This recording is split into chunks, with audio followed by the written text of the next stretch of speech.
Hello everyone, good evening. Welcome to today's session.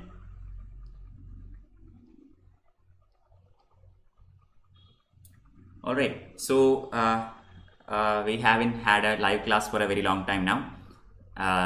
All the classes that we had so far, this week were pre-recorded sessions. So I hope you have already watched them. We are, on our ongoing series of all the NCERT textbooks, especially starting from class 6 onwards to class 12 regarding the history textbooks. Okay, so we have finally reached the 12th standard textbook. 2 chapters are already completed, Harappa and the early societies. So we are moving on to the 3rd chapter today. But before we begin today's session, as usual, we are going to have the week's quiz. Okay, so again, I have to inform you that tomorrow and day after tomorrow I will not be there. We will be seeing again only on Monday. So this is this week there is only one class, unfortunately. So anyway, we are going to start today's quiz, which is actually based on ancient India. Okay, today ancient history quiz is going to start right now. I will start the quiz in 2 minutes. Okay, sharp 4:05, I will start the quiz. I request all of you to join this quiz and participate. In order to do that, all you have to do is download the Unacademy learning app. And in the app, just go to the test tab. Okay, I have shown you a screenshot in the PowerPoint presentation here. Just look at that, click this test tab and enter this code. Now after hitting the join quiz button, enter this code 898087 so that you also can join. Okay, I will start at 4:05. I request all of you to join by then. Hello Anjana, welcome. Yeah, you can ask me. Okay, the quiz will be happening via the Unacademy learning app. So I request all of you to participate via the app. Okay, after the quiz, I will start the chapter 3 of Themes of India textbook. Alright, today we are going to look at early societies. So that chapter will be completed after this quiz. Okay. Good evening, Seema. Anjana, you can ask me the doubt, okay? You can put it in the YouTube chat and I will get back to you. Hello Seema, welcome. Please join the quiz.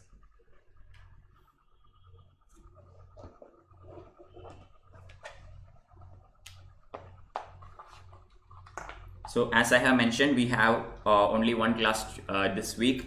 Next class is on Monday. Okay. So very soon we will be completing the entire history textbooks for the UPSC. We have started from class 6. Now we are going to complete standard 12 very soon. Probably in a week that too will be done. Alright. So then we will go with some revisions and all. Hello Gaurav. Welcome to the class. Kindly join the quiz. Okay. Please, everybody who are in YouTube, please join this quiz. I am going to begin very soon. If at least one more person joins, I will start it. The topic is ancient India. So far only one person has joined. I request others to join as well. Open your Unacademy learning app. Click this test button here and hit the join quiz button and enter the code 898087. Okay, that is how you can participate, because you can watch in YouTube but you won't be able to read the question. Okay, it will be so small and all. The fonts will be extremely small. Also, you will not get the answers. The detailed explanation will be given in a written format, in a text format within the app itself. So I request all of you to participate via the app. Yeah, 3 people has joined, so I'm going to start it. Okay. Yep. 50 questions, 1 minute each. So it begins right now. Those who wish to join in between can join via the Unacademy learning app. Alright, download the app and join this quiz. So first question is on the board. With reference to history of ancient India, which of the following statements is incorrect about the Prashastis? Okay, I have already taken this in my previous classes. So let's see how many of you get this right. A. Prashastis contain details which may not necessarily be literally true. B. Prashastis were composed by learned Brahmins. C. The Prayag Prashasti written in Sanskrit belongs to Chandragupta I. And D. None of the above. Okay, dear learners who are watching in YouTube, please understand that I will start the history textbook, chapter 3, after this quiz. Okay, so this quiz is basically dealing with ancient India and we have covered a lot of ancient India already. So many of the questions are from whatever we have studied. So consider this as a revision and see how much you can score. Alright. Please join via the Unacademy learning app. That is how you can participate. Again, I am telling you, if you do that, you will get written answers in the app itself. Otherwise, you won't. Yep, 2 of you got that right. Moving to second question. All right, Vishnu's leading at the moment. Second question. With reference to forced labor or Vishti during the Gupta period, which one of the following statements is correct? Okay. Option A. It was considered a source of income for the state, a sort of tax paid by the people. B. It was totally absent in Madhya Pradesh and Kathiawar regions of Gupta Empire. C. The forced labor was entitled to weekly wages. D. The eldest son of the laborer was sent as the forced laborer. Which of these statements is or are? Which of these statements is correct? Okay guys, please do share the link of this video, like, subscribe and share. Okay, we are in the second question. I request all of you to participate using the Unacademy learning app. Alright, last 3 seconds.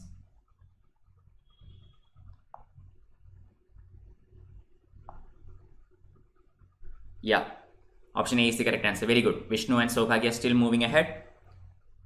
Moving to our third question now. Yeah, third question is on the board. In which of the following relief sculpture inscriptions is Ranya Ashokan or King Ashoka mentioned along with the stone portrait of Ashoka? Okay, very important prelims question. In which of the following relief sculpture is Ranya Ashokan or King Ashoka mentioned along with the stone portrait of Ashoka? Option A, Kanganahalli. Option B, Sanchi. Option C, Shabasgari. And option D, Songura.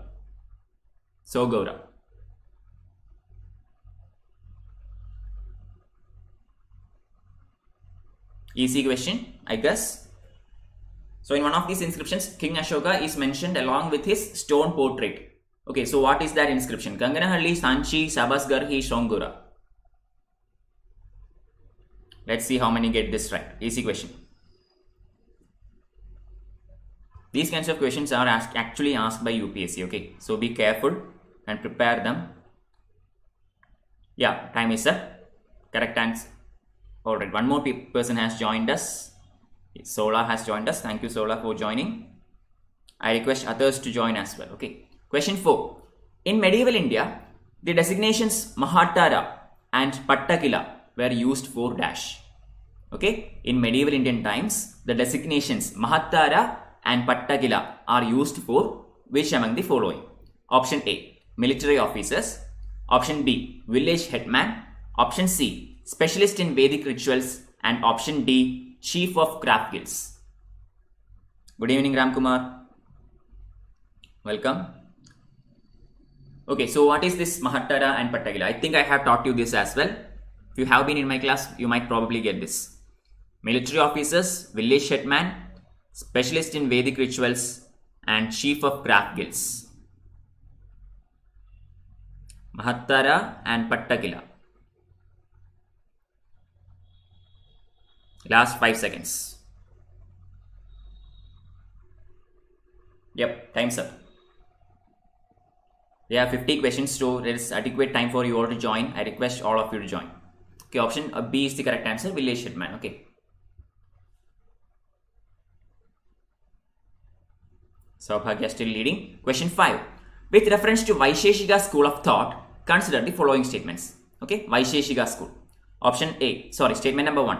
The school propounded the atom theory and applied it to explain the formation of an object. 2. It neither believes in both souls nor in transmigration. Okay, that both is not necessary there. It neither believes in soul nor transmigration. So you know that there are about 6 schools of philosophical systems in India. Okay, I hope you know about all these things like Vedanta, Vaisheshika, Mimamsa.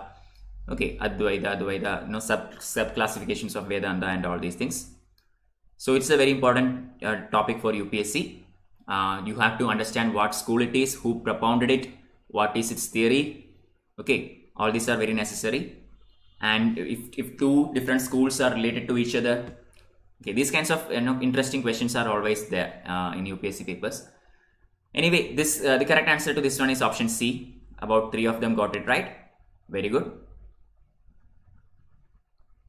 Saubhagya still leading, commendable lead there. Very good. 6th question. Consider the following statements regarding Sangam literature. Okay, coming to South India now. Sangam literature. 1. Tolkappiyam was authored by Tolkappiyar and is considered the earliest Tamil literary work. 2. Ettutogai were the 8 anthologies consisting of 8 works. Which of the statements given above is or are correct? Okay, so this is regarding the Sangam literature. First statement is about Tolkappiyam, a very famous Sangam literary work, and it says that it is written by Tolkappiyar and is considered as the earliest Tamil work. And the second one is saying that Ettutogai were the 8 anthologies consisting of 8 Tamil works. So which of these statements is or are correct? Pretty direct question, I think. If you know about Sangamish, you should get this. Option A 1 only, option B 2 only, C 1 and 2, D none of the above. Easy. I would rate this as an easy question. Tolkappiyam and Ettutogai. Yeah, option C is the correct answer. Both of them are right. Okay. Yeah, all our participants also got that right. Very good. Moving to 7th question now. Which of the following statements is or are correct regarding Gupta Empire? Okay, Gupta Empire. Number 1. Skandagupta is held to be the founder of Gupta Empire. Number 2. Allahabad Pindla inscription describes the bravery of Skandagupta. Select the correct answer using the codes given below. Again, an absolutely simple question regarding Gupta period.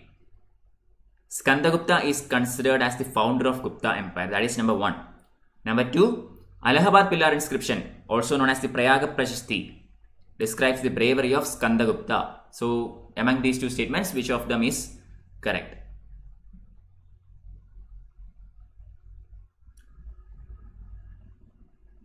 I think you know about all these things, okay? It's really simple questions. So far, this quiz has been pretty simple. I think many will get this right. Yeah, time's up. Okay, no one got that right. I think there was a mistake in the question, I think. Yeah, everybody gave the correct answer, but there was question was incorrect, I think. Okay, we'll look into that at the end, okay. Anyway, question number 8. Consider the following statements with respect to Indus Valley civilization, something we have already studied. 1. Harappan sculptures were made of terracotta and stones. 2. Harappan sculptures features only human figurines. 3. The use of geometrical designs on pottery was a popular art. Which of the statements given above is or are correct? Okay, so this is regarding the pottery and culture, art and culture during Harappan period. We studied this in the last week. Okay, so see if you can get this right. First statement is saying that Harappan sculptures are made of terracotta and stones. Second one says that they feature human beings only. And third is saying that geometrical designs are common in pottery. Alright. Beware, understand that whenever a statement comes saying, using the word only or no such absolute terms, usually that is wrong. Okay, yeah, correct answer is option B. 75% getting it. I think one of you got that wrong. That is how you can eliminate options. Okay, if there are absolute terms like only or all or every, these kinds of terms are very absolute. When you speak about subjects like history, geography, etc., you can't go with the word only. Most of the times it is inconclusive, or there will be exceptions. Fine. In science, it may not be true. In science, only could be very much possible. But in humanities subjects such as history, geography, economics, so polity, etc., if you see only, the chances of that statement being wrong is very, very high. Okay. Question number 9. Jatis and Jataga is in ancient times refers to dash. Okay. Jatis and Jataga in the ancient times refers to dash. Option A. People who earn livelihood through craftsmanship. B. Large landlords in villages. C. People in charge of royal treasury and maintenance of account of it, and D, people who headed tribe unions or guilds. Yep, option D is the correct answer. It is the people who maintain the tribal unions and guilds. Okay, nobody got that. So alright, let's see. Question 10. So which of the following statements is or are correct about Jainism and Buddhism? Very important topic. Jainism and Buddhism. Always there used to be a couple of questions from this topic. Okay, Buddhism and Jainism. So make sure you study these topics thoroughly for the ancient India preparation. Okay, so statement number 1 is saying the rise of Jainism and Buddhism was a result of the complex rituals and sacrifices advocated in the later Vedic period. 2.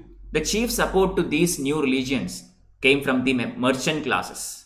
Select the correct answer. Okay, so what are the causes of rise of these kinds of religions? That is the basis of this question. So if you remember, this is a very direct question, very simple question. I think I can expect a very good number to give the correct answer. I request all the people to join via the Unacademy learning app. Okay, rather than watching via YouTube, please join via app. Yes, everyone got that right. Excellent. 100%.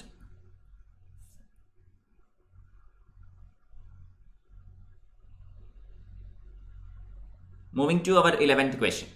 Various symbols represent certain aspects of Buddha and convey the core principle of Buddhism. Which of the following symbols denotes Buddha's renunciation of the world? Okay, I will read the question once more. Various symbols represent certain aspects of Buddha and convey the core principles of Buddhism. Which of the following symbols denote Buddha's renunciation of the world? Option A, Dharma wheel. Option B, horse. Option C, stupa. And option D, Bodhi tree. Direct question, easy question. Eliminate, start eliminating. I hope you know the answer. No, these are one word questions, and generally it will be better if you know the answer to these questions. Okay, rather than going by method of elimination, if you can actually know the answer to these questions, it will be much easier. For these kinds of questions, for sentence based questions, it is easy to eliminate. Okay, most UPSC questions are sentence based, so we can apply that trick mostly. But here it is a one word question. Yeah, correct answer is option B only.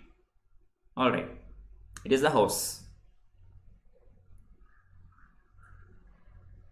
Moving to our next question, question number 12.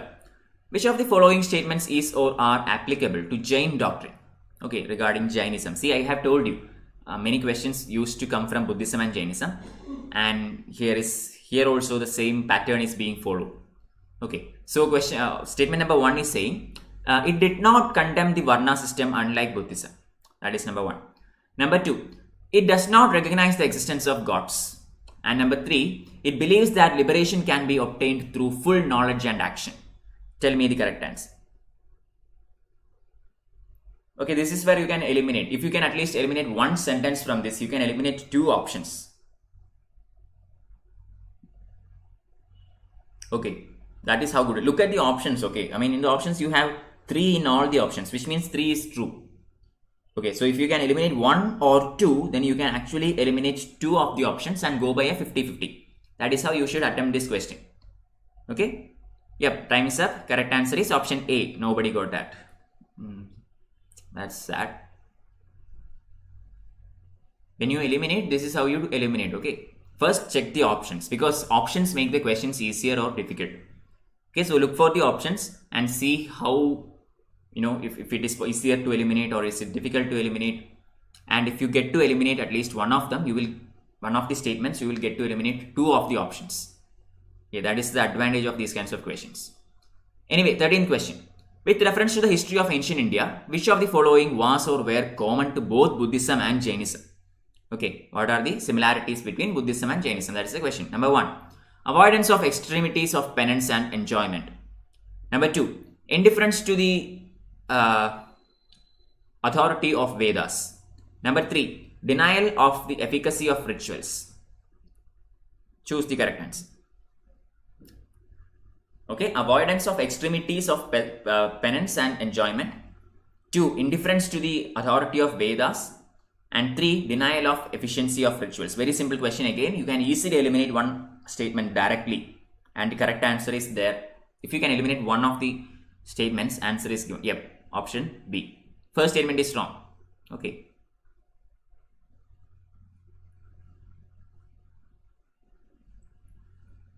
Question 14.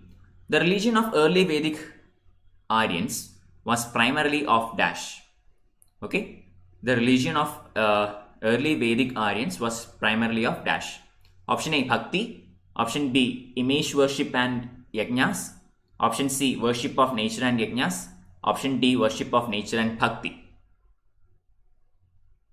Early Vedic Aryans.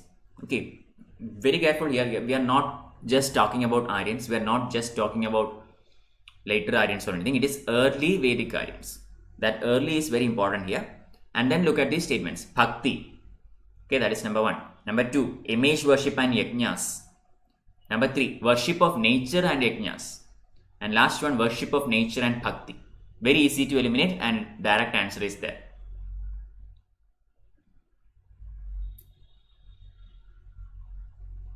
This is a logical question. Even if you do not know the answer to this question, you can actually eliminate it and get the correct answer. Correct answer is option C. Very good. I request all of you to participate in this quiz using Unacademy learning app. Okay, download the app. In the test tab, hit the join quiz button and enter this code 898087 so that you can also participate. Okay, the participants in the end will get a detailed explanation of all these answers within the app itself. Alright, question 15. With reference to Jainism, consider the following statements. Number 1. Mahavira was the founder of Jainism and the first Tirthankara. 2. Jainism believes in the existence of soul. Which of the statements given above is or are correct? So another question again from Jainism and Buddhism. So as far as UPSC is concerned, ancient India is an important topic. And in ancient India, Buddhism and Jainism questions are always there. Okay, that is something you can see in all the previous papers. Always at least 2 questions from Buddhism and Jainism will be there. So it is worth your time to learn these 2 topics. Okay, put in your time and learn these 2 topics. At least guaranteed 2 to 3 questions you will get. So 15th question, correct answer is option B. Nobody getting that. Oh, I thought that was an easy question. Anyway, never mind. Okay, Mahavira was not the first Tirthankara. It was Rishabha. Okay. Question 16. With reference to trade in the times of Buddha, which of the following statements is or are correct? Okay, with reference to trade in the times of Buddha, which of the following statements is or are correct? Statement number 1. Metal coins appeared first in the age of Buddha.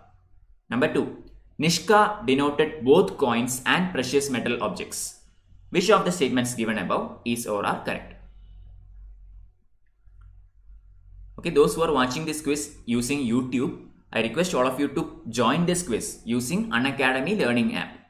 Okay, so that you can also participate and earn points, which you can actually credit using, if you take a subscription later. Anyway, 16th question.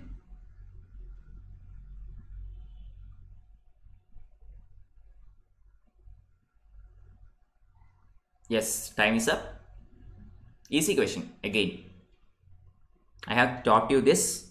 Correct answer option C. Yep. But only one person got it. So Seema is leading the quiz now, 612 points, followed by Saubhagya, Vishnu and Sola. Okay, 17th question. Which of the following Buddhist council was held under King Kala Ashoka and presiding priest Sabagami? Okay, so which of the following Buddhist council was held under King Kala Ashoka and presiding priest Sabagami? Option A, first council, then second council, third council, fourth council. So there are 4 Buddhist councils, also known as the 4 Buddhist Sanghidis. Okay, among these 4, which was presided over by Sabagami and was conducted by the king Kala Ashoka. So one of them was conducted by Ajatashatru, another one by Kala Ashoka, then by Ashoka, and one by Kanishka. So Kala Ashoka conducted which among the 4 Buddhist Sanghidis? That is the question.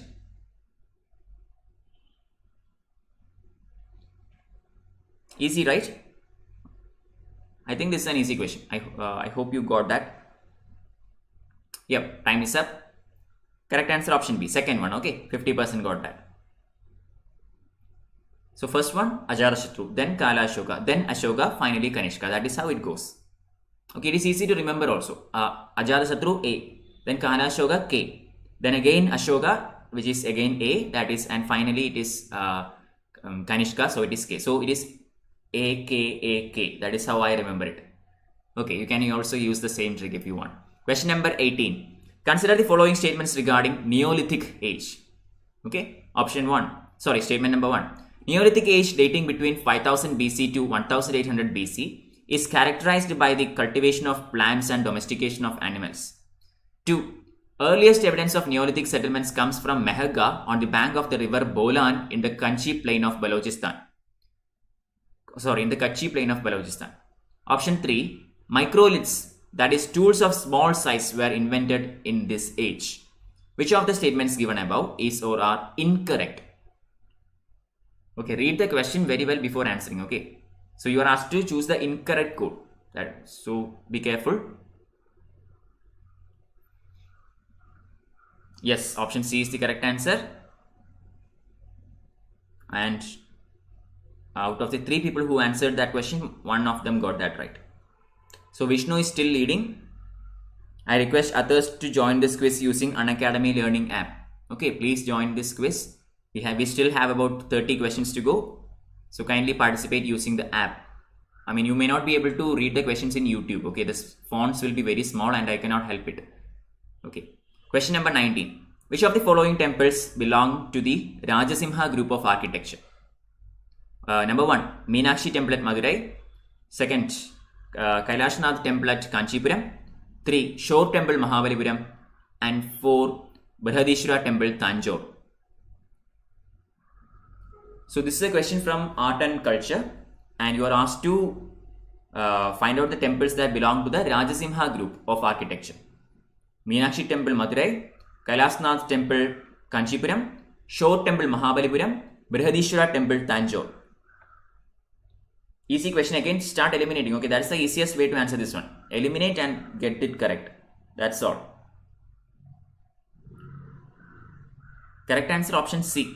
Okay, 2 of them got it. Very good.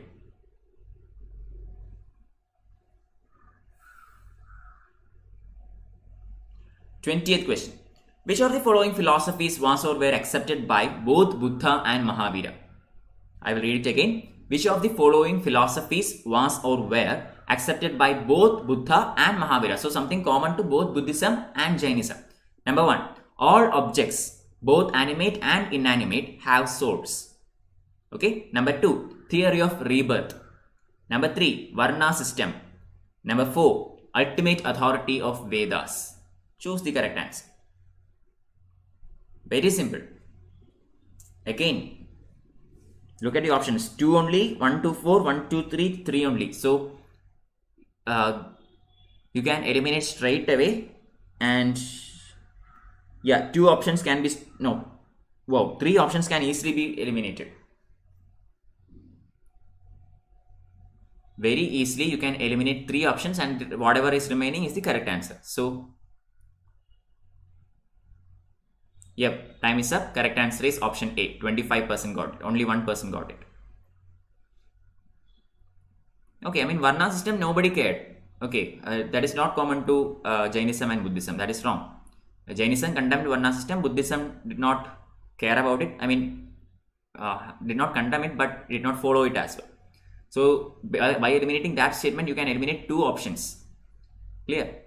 And then there was another statement with which you can eliminate 1 more option. So whatever is remaining is option A. Question 21. Which of the following statements is or are correct regarding Rudra, god during Rigvedic times? Okay, Rudra. Statement number 1. Earliest religious text, Rigveda, mentions a god named Rudra. 2. Rudra is in the Rigveda is depicted as Pashupati, or lord of animals in general and cattle in particular.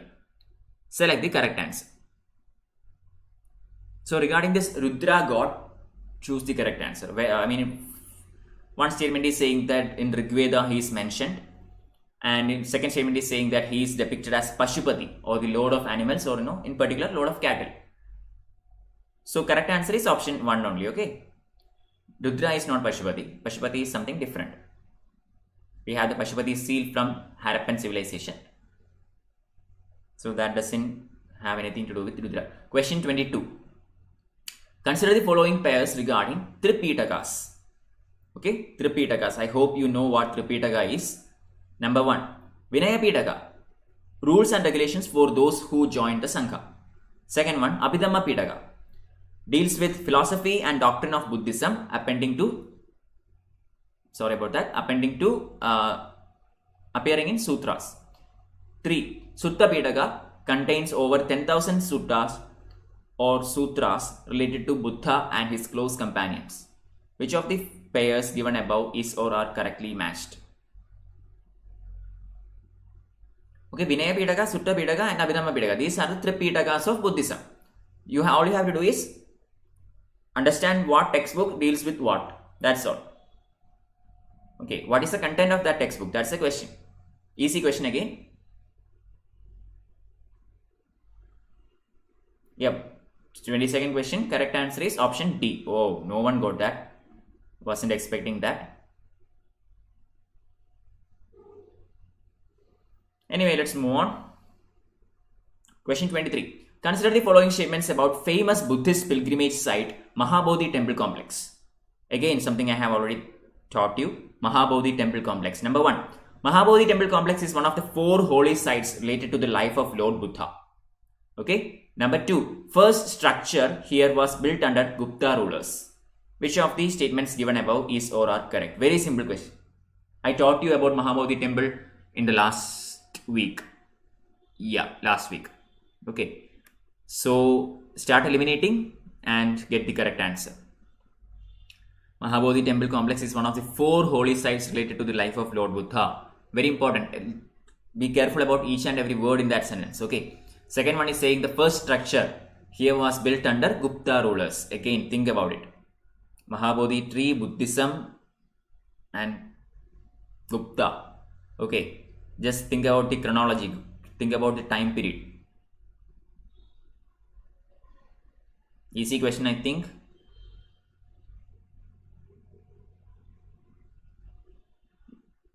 Whoa, nobody got that right. Okay, it was the first structure was built by Ashoka. Okay, it is not Guptas, it is Mauryas. Okay, question number 24. Consider the following statements regarding Jainism. Number 1. Jainas used Prakrit, the language of common people, and never used Sanskrit, which they considered the language of Brahmanas. 2. Marathi language developed from Prakrit. 3. Unlike Buddhists, Jainas were image worshippers from the outset. Select the correct answer. Very simple question. Okay, 1 and 2, 2 only, 1 and 3, 3 only. Very simple, easy to eliminate. Sorry for that. 1 second. Yep.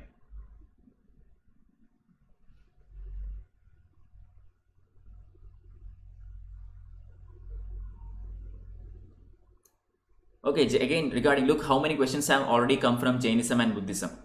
Okay, which means it is a very important topic. So you also have to invest.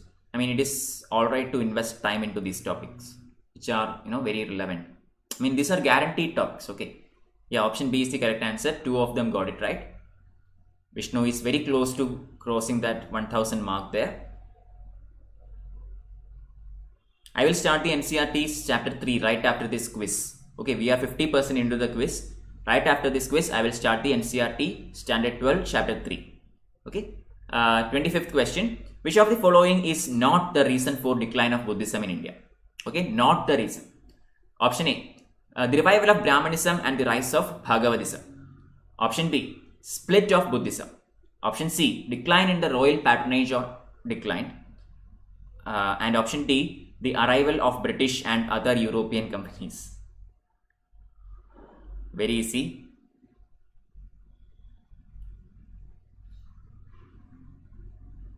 I mean, it is very obvious, right?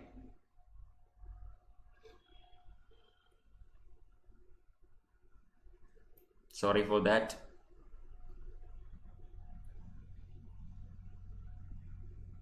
Question 25. I think it is a pretty simple direct question. Yes, correct answer option D. Okay. I mean, Britishers doesn't have anything to do with Buddhism. Buddhism declined way before that.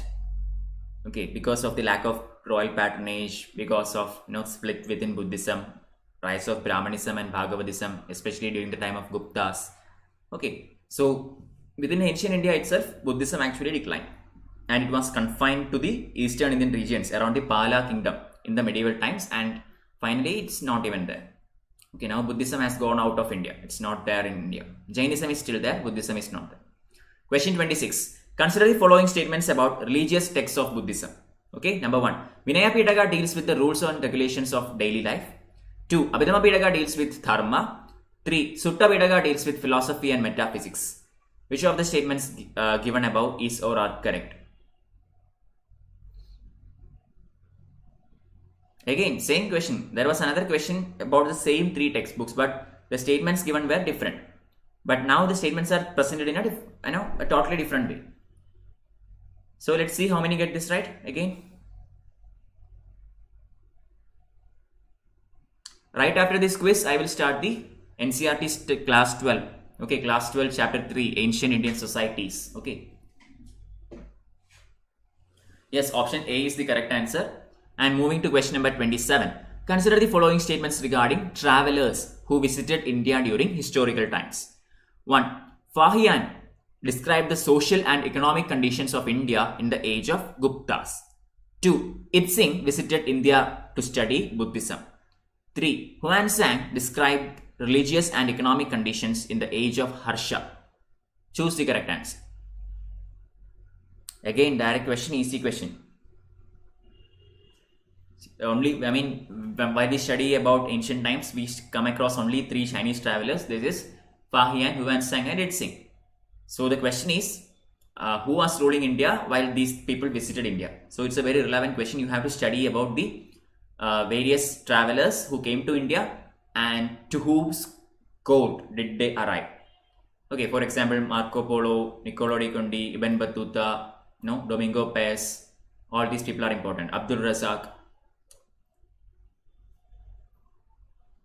Then later ones like the English people like Thomas Roe, William Hawkins. Okay, make sure you study about these things. Question 28. Consider the following statements regarding social organization under the rule of Shatavahanas. Okay, Shatavahanas. 1. Buddhist influence in society is not seen during their regime. 2. They were the first rulers to make land grants to Brahmanas. 3. Shatavahanas show traces of matrilineal social structure. Which of these statements given above is or are correct? Okay, so this is another very interesting question, especially option 3 regarding matrilineal social structure. So, if you have learned ancient India, you will know the answer to this, because there is only one dynasty which actually, maybe 1 or 2 dynasties which actually deals with matrilineal kind of society, and one of them is Pandyas of South India, and the other one is Dash. Okay, and second statement is also very crucial. I have taken this while I taught you ancient India. Yep, option A is the correct answer. Nobody getting it. You should eliminate, guys. That's the only way to score marks. Question 29. Consider the following statements regarding Chalcolithic period. Okay, Chalcolithic or Chalcolithic, whatever. Number 1. Chalcolithic communities used copper as well as bronze. 2. People of this period mostly lived in the proximity of rivers and hills. 3. Use of stone tools was given up in this period. Which of the statements given above is or are correct? So again, a very simple question. This is regarding what's the difference between Paleolithic, Mesolithic, Neolithic and Chalcolithic. Okay, so how did the life of people change around this time? That is the question. Try to guess it like that. Okay. Chalcolithic communities used copper as well as bronze. 2. People lived mostly in the proximity of rivers and hills. 3. Used stone tools. Use of stone tools was given up during this period. Yeah, option C is the correct answer. 67% got that right. Very good. So 2 out of 3 there. Very good. Moving to 30th question. Consider the following statements. Bimbisara was a contemporary of both Vardhamana Mahavira and Gautama Buddha. 2. Buddhists and Jainists both claim that Ajatasattu was a follower of their religion. 3. King Kalashoka was instrumental in convening the first Buddhist council at Rajagriha. Which of the statements given above is or are correct? Another simple direct question. See, whenever as I have already mentioned to you in this class plenty of times, Buddhism and Jainism is very important. Okay, so there are lots and lots of questions from Buddhism and Jainism in this quiz itself. 20 more questions to go, and I guarantee you that at least 3-4 questions will definitely come from Buddhism and Jainism only. Okay, so see if you can answer this. So in order to participate in this quiz, please download Unacademy learning app and go to this test tab here as shown in the screenshot, and then go to the join quiz button and enter this code 898087 so that you can also participate. Okay. I mean, in YouTube this may not be that visible, so I request you to participate using the Unacademy learning app. Fine. 31. In which of the following languages the ancient Tripitakas are written? Okay, in which of the following languages ancient Tripitakas are written? A. Sanskrit, B. Prakrit, C. Pali, D. Aramaic. Very simple question. Sanskrit, Prakrit, Pali, Aramaic. So Tripitakas. Okay, Sutta Pitaka, Vinaya Pitaka and Abhidhamma Pitaka. These are the main called Tripitakas of Buddhism. So it is written in which of these 4 languages? Start eliminating. The only chance of confusion here is between 2 languages, and I think you will get this. Buddhism. So what is the language? Easy. 31st question. We have 50 questions. After that I will start the NCERT Standard 12 chapter 3. Okay. Sorry for that. Option C is the correct answer. Wow, 2 of you went for D and 2 of you went for C. C is the correct answer. D is wrong. 32. Consider the following statements regarding Jainism and Buddhism. Number 1. 3 Ratnas are the 3 principles of Buddhism. 2. Mahavira regarded all objects, both animate and inanimate, have souls and various degrees of consciousness. 3. Doctrine of asceticism and renunciation was practiced by Jainas to extreme lengths. Which of the statements given above is or are correct?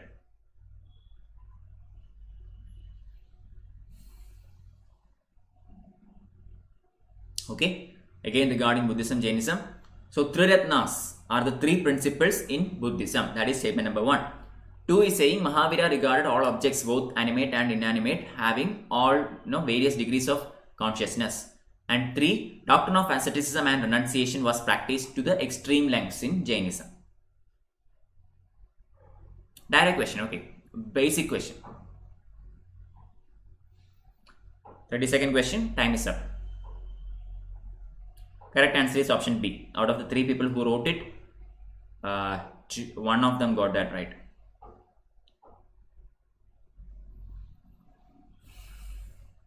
Triratnas are of Jainism. Okay.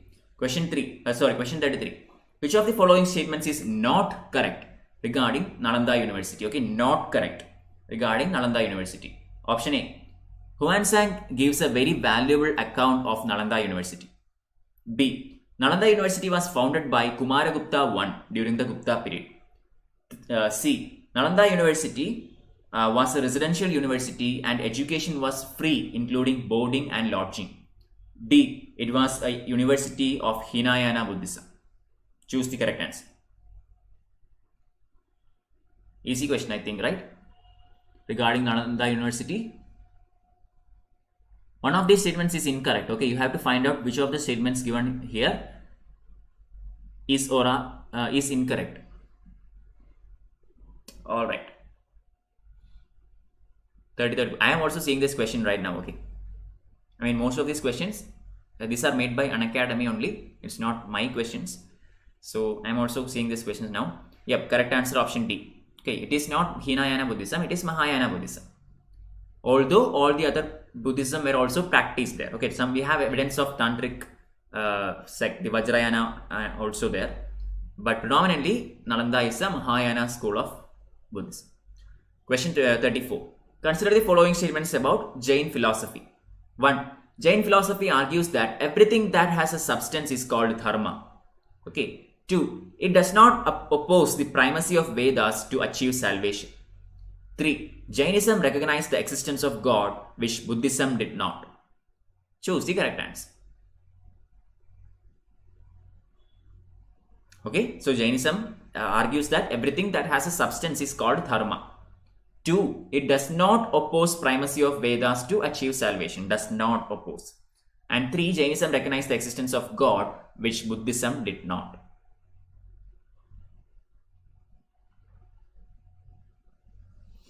Okay, this is I would say a medium rated question. Okay, not easy, not difficult.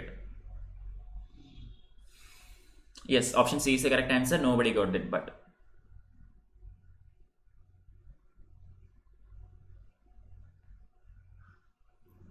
it was neither easy nor difficult. Okay, that was the issue there. 35th question. Consider the following statements about Tripitakas. Oh my god, this is a repeat. Okay, I'm sorry about this. This is a repeat question. I have already sorry about the WhatsApp messages coming on. Okay, so I have already given this question earlier. So this is again repeat of the same question. So you have to understand what the 3 important Buddhist textbooks are, and you have to understand the contents of that textbook.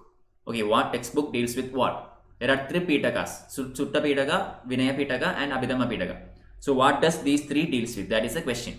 Since this question has already been discussed, I will tell you the answer. So Sutta Pitaka, Buddhist teachings. Vinaya Pitaka deals with the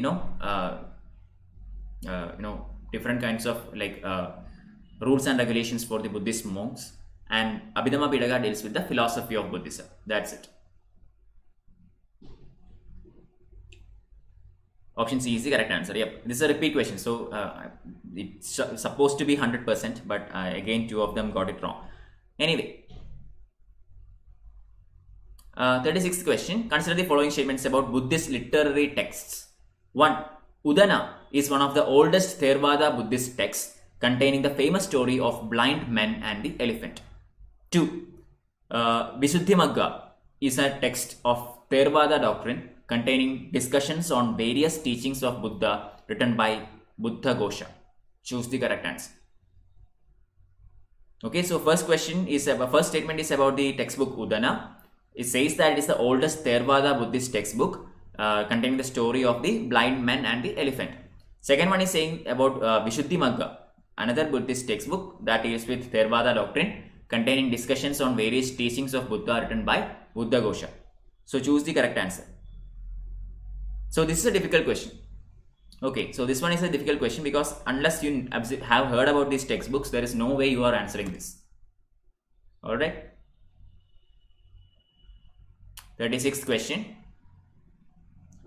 Time is up. Correct answer option C. Both the statements were correct. Okay. 3 people answered it. 2 of them got it right.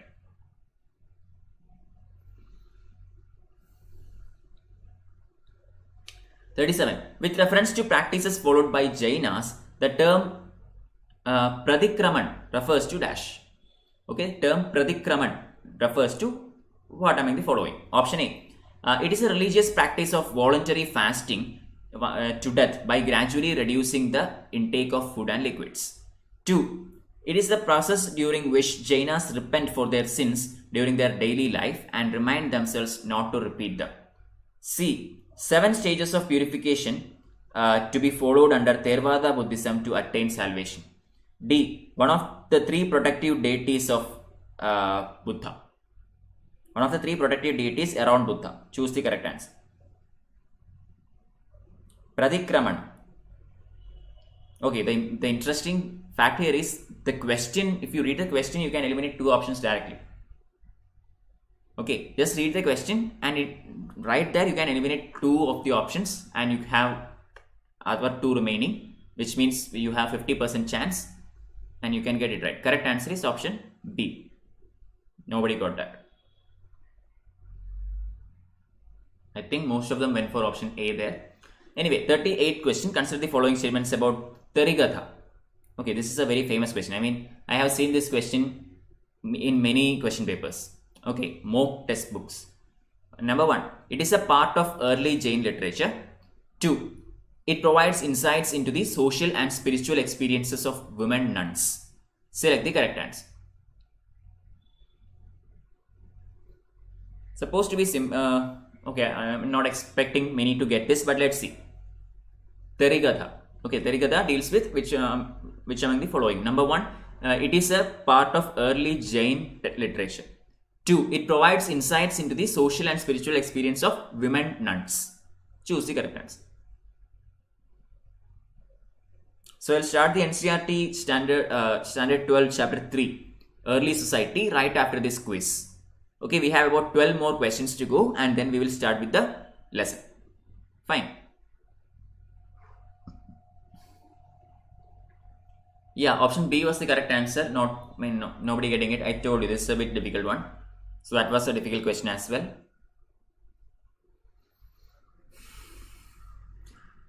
Alright, very easy question. Lingalametta and Bojanakonda monasteries are located in dash. Okay, I mean a difficult question. Okay, I'm not saying this is an easy question. Unless you know it, you won't get it. Okay. Lingalametta and Bojanakonda monasteries are located in dash. Option A, Odisha. Option B, Karnataka. Option C, Tamil Nadu. Option D, Andhra Pradesh. But I think you can get this. I mean, look at the names. Okay, I mean, I think you can get this. Yeah, from the names you can get this right. Question is difficult. I agree. Question is difficult, but you should be able to get this. You can easily eliminate 2 options there, and you have 50-50 chances with the other 2 options. And let's see. I think many of you will get this. 5 seconds to go. Okay, Lingalametta and Bojanakonda monasteries are located in the state of, yes, option D is the correct answer, Andhra Pradesh. Okay, very good. We have 12 more questions to go. After that, I will start with the NCERT standard 12th class chapter 3. Okay. I mean 10 more questions. So 40th question. Consider the following statements regarding Tripitakas. Number 1. Among Tripitakas, Sutta Pitaka is the oldest and largest of all. 2. All the Tripitakas were written during the first Buddhist council held in Rajgriha in Bihar. 3. Subject matter of Vinaya Pitaka is the monastic rules of monks and nuns. Choose the correct answer.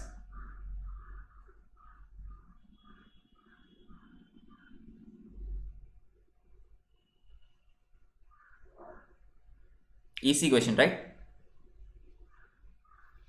Again, you can eliminate, okay? Look, based on the options, you can eliminate. So first option says 1 only, second is saying 1 and 3, C is saying 2 and 3, and D is saying all the above. So look at the question and see, look for absolute terms which you can use to eliminate, okay? Yeah, correct answer option C, very good, correct.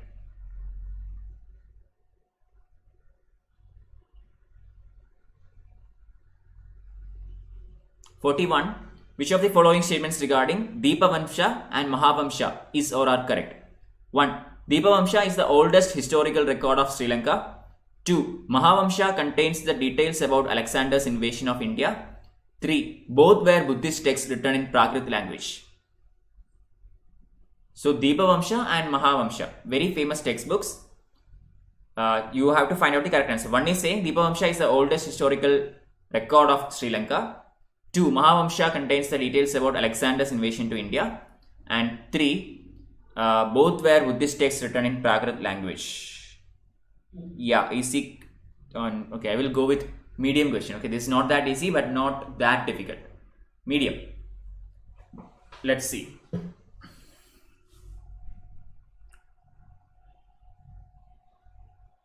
5 more seconds remaining.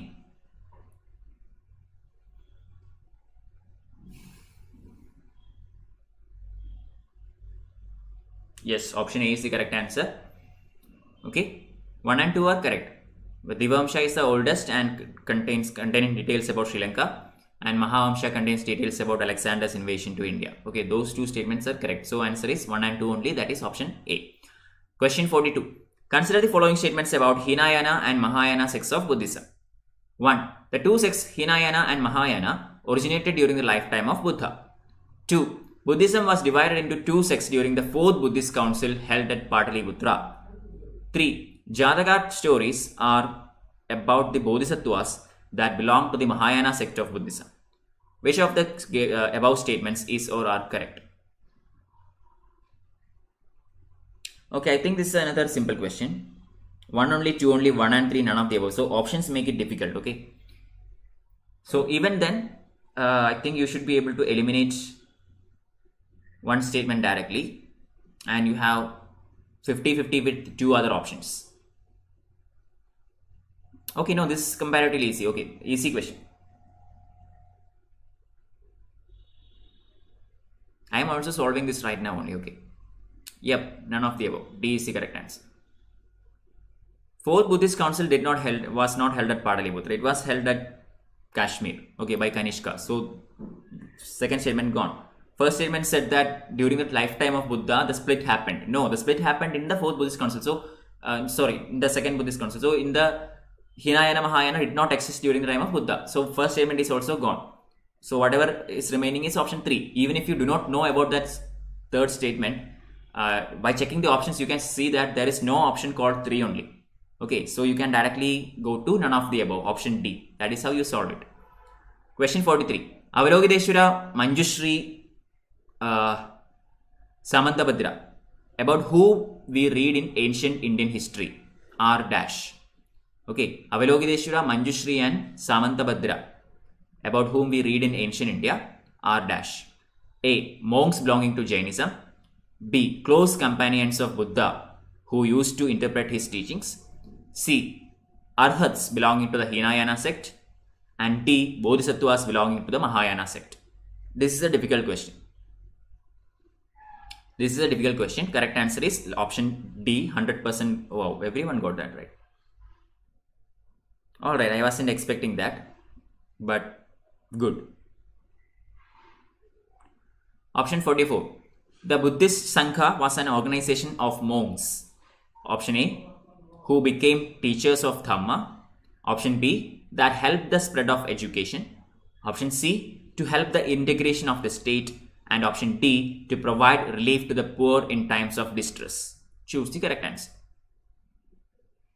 Buddhist Sangha was an organization of monks dash who became the teachers of Dhamma, that helped the spread of education, to help the integration of the state, to provide relief to the poor in times of distress. A fairly simple question, but I will rate this as a moderate question. Okay, I think you may not be, moderate question. Let's see. Last 5 seconds.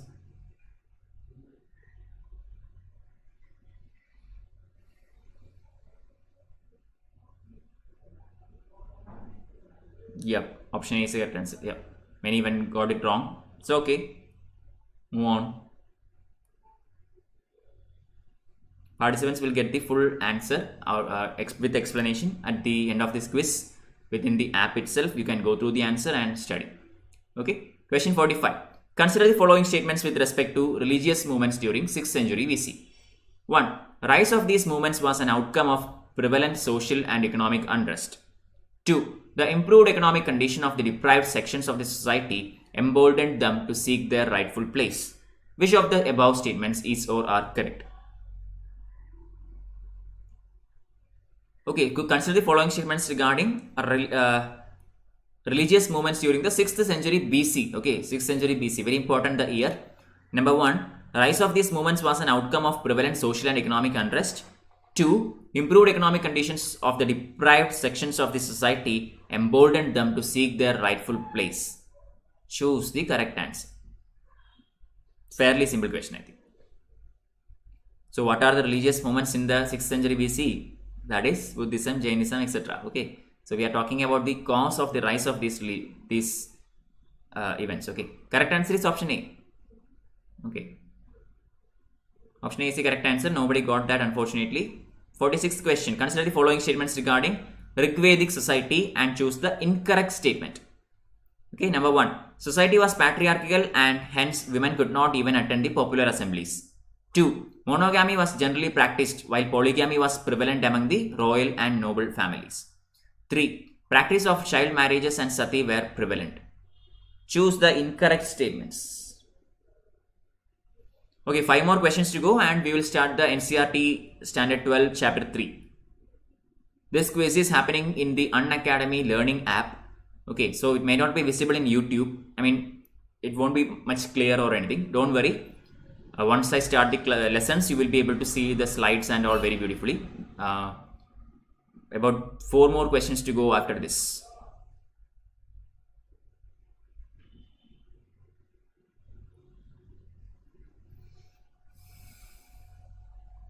Yeah, correct answer is option C. Everyone got that right. 100%. Okay, only one answered, I think. Vishnu only answered and he got it right. Okay.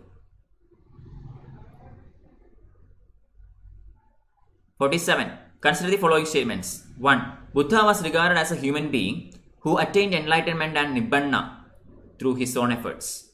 2. Followers of this tradition called themselves as Theravadins. 3. Mahayana was the faith of those who followed the path of old and respected teachers. Select the correct answer. Okay, Buddha was regarded as a human being who attained enlightenment and nibbana through his own efforts. 2. Followers of this tradition are called themselves as Theravadins. 3. Mahayana was the faith of those who followed the path of old and respected teachers. Fairly simple. But again, I will go with moderate. Okay, yeah, moderate. Let's see. 5 seconds to go.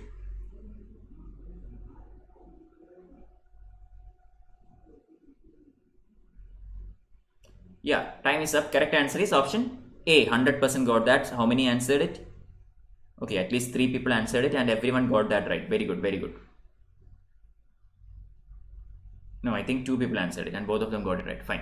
48 question. Last 3 questions. 48. Which of the following statements is or are correct regarding Gautama Buddha? 1. Buddha belonged to a small Gana known as the Sankhya Gana and was a Kshatriya. 2. Siddhartha was called as Buddha or the wise man after the first sermon at Varanasi. 3. To end the suffering in life, Buddha suggests the path of penance and asceticism for people. Select the correct answer. Okay, I think this is also a pretty easy question. I will rate this as an easy question. Yeah, because I mean anybody who knows anything about Buddhism should be able to get this one correct.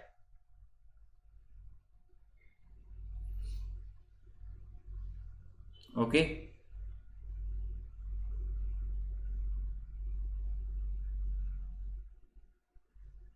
Yeah, let's see what is the correct answer. 48th question.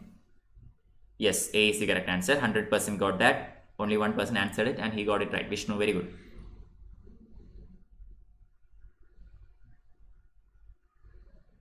49. Penultimate question. According to the rules mentioned in several Buddhist books like Vinaya Pitaka, which of the following statements is correct regarding Buddhist Sangha? A. Sangha, an association of those who had left their homes. B. Children and slaves could not join a Buddhist Sangha. C. According to Vinaya Pitaka, Jainas had to lead very simple life, begging for food, had to be absolutely honest, and were especially asked not to steal. And last statement, begging was prohibited for women who were part of Sangha. Choose the correct answer.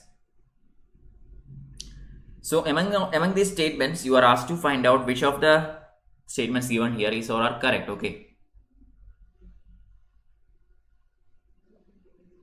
I think this is an easy question. I mean, you can directly eliminate option C. Okay, C is incorrect because it says about Jainism, and it is, I mean, Vinaya Viraka deals with Buddhism, not Jainism. So C is gone straight away. A is also gone. So between B and A is the correct answer, but 100% got that. It is actually for those people who left their homes, okay? You are asked to find out the correct answer and others are incorrect. Last question for the day. With reference to the Bodhisattvas, which of the following options is or are correct? Option A. They were Buddhist monks who were aiming to attain enlightenment by following Buddhist teachings. B. They were the Buddhist monks who had attained Mahaparinirvana. Option C. They were the Buddhist monks who used violent methods to preserve Buddhist teachings. Option D. They were the Buddhist monks who had attained enlightenment and were working for the enlightenment of other people. Easy question. Bodhisattvas. Yeah, I think I will rate this as an easy question, and that is the end of this quiz. We will start the NCERT Standard 12 Themes in Indian History, Chapter 3 Early Society. Okay. So next class from my side will be on Monday only. Okay, I won't be there for the next 4 days. So next class will be on Monday. And at that time we will complete the themes in Indian history part 1. Okay, that textbook will be done, and we have themes in Indian history part 2 and part 3. One is medieval and one is modern, so we will go to that afterwards. Fine. So anyway, that is it. We have come to the end of this quiz. Vishnu is the winner for today, followed by Saubhagya and Seema. Very good. So if you want to find the solutions, the participants can simply click on the solutions tab adjacent to the leaderboard here. And once you click this, you can see all the questions here.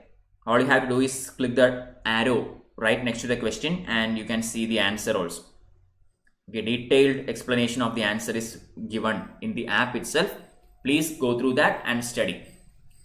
Okay, so that is it. That's the end of the quiz. Now let's start with the chapter for the day. Okay, lecture 3 out of 4. Themes in Indian History, Part 1. 1 second, let me just set this up. Give me a second, okay?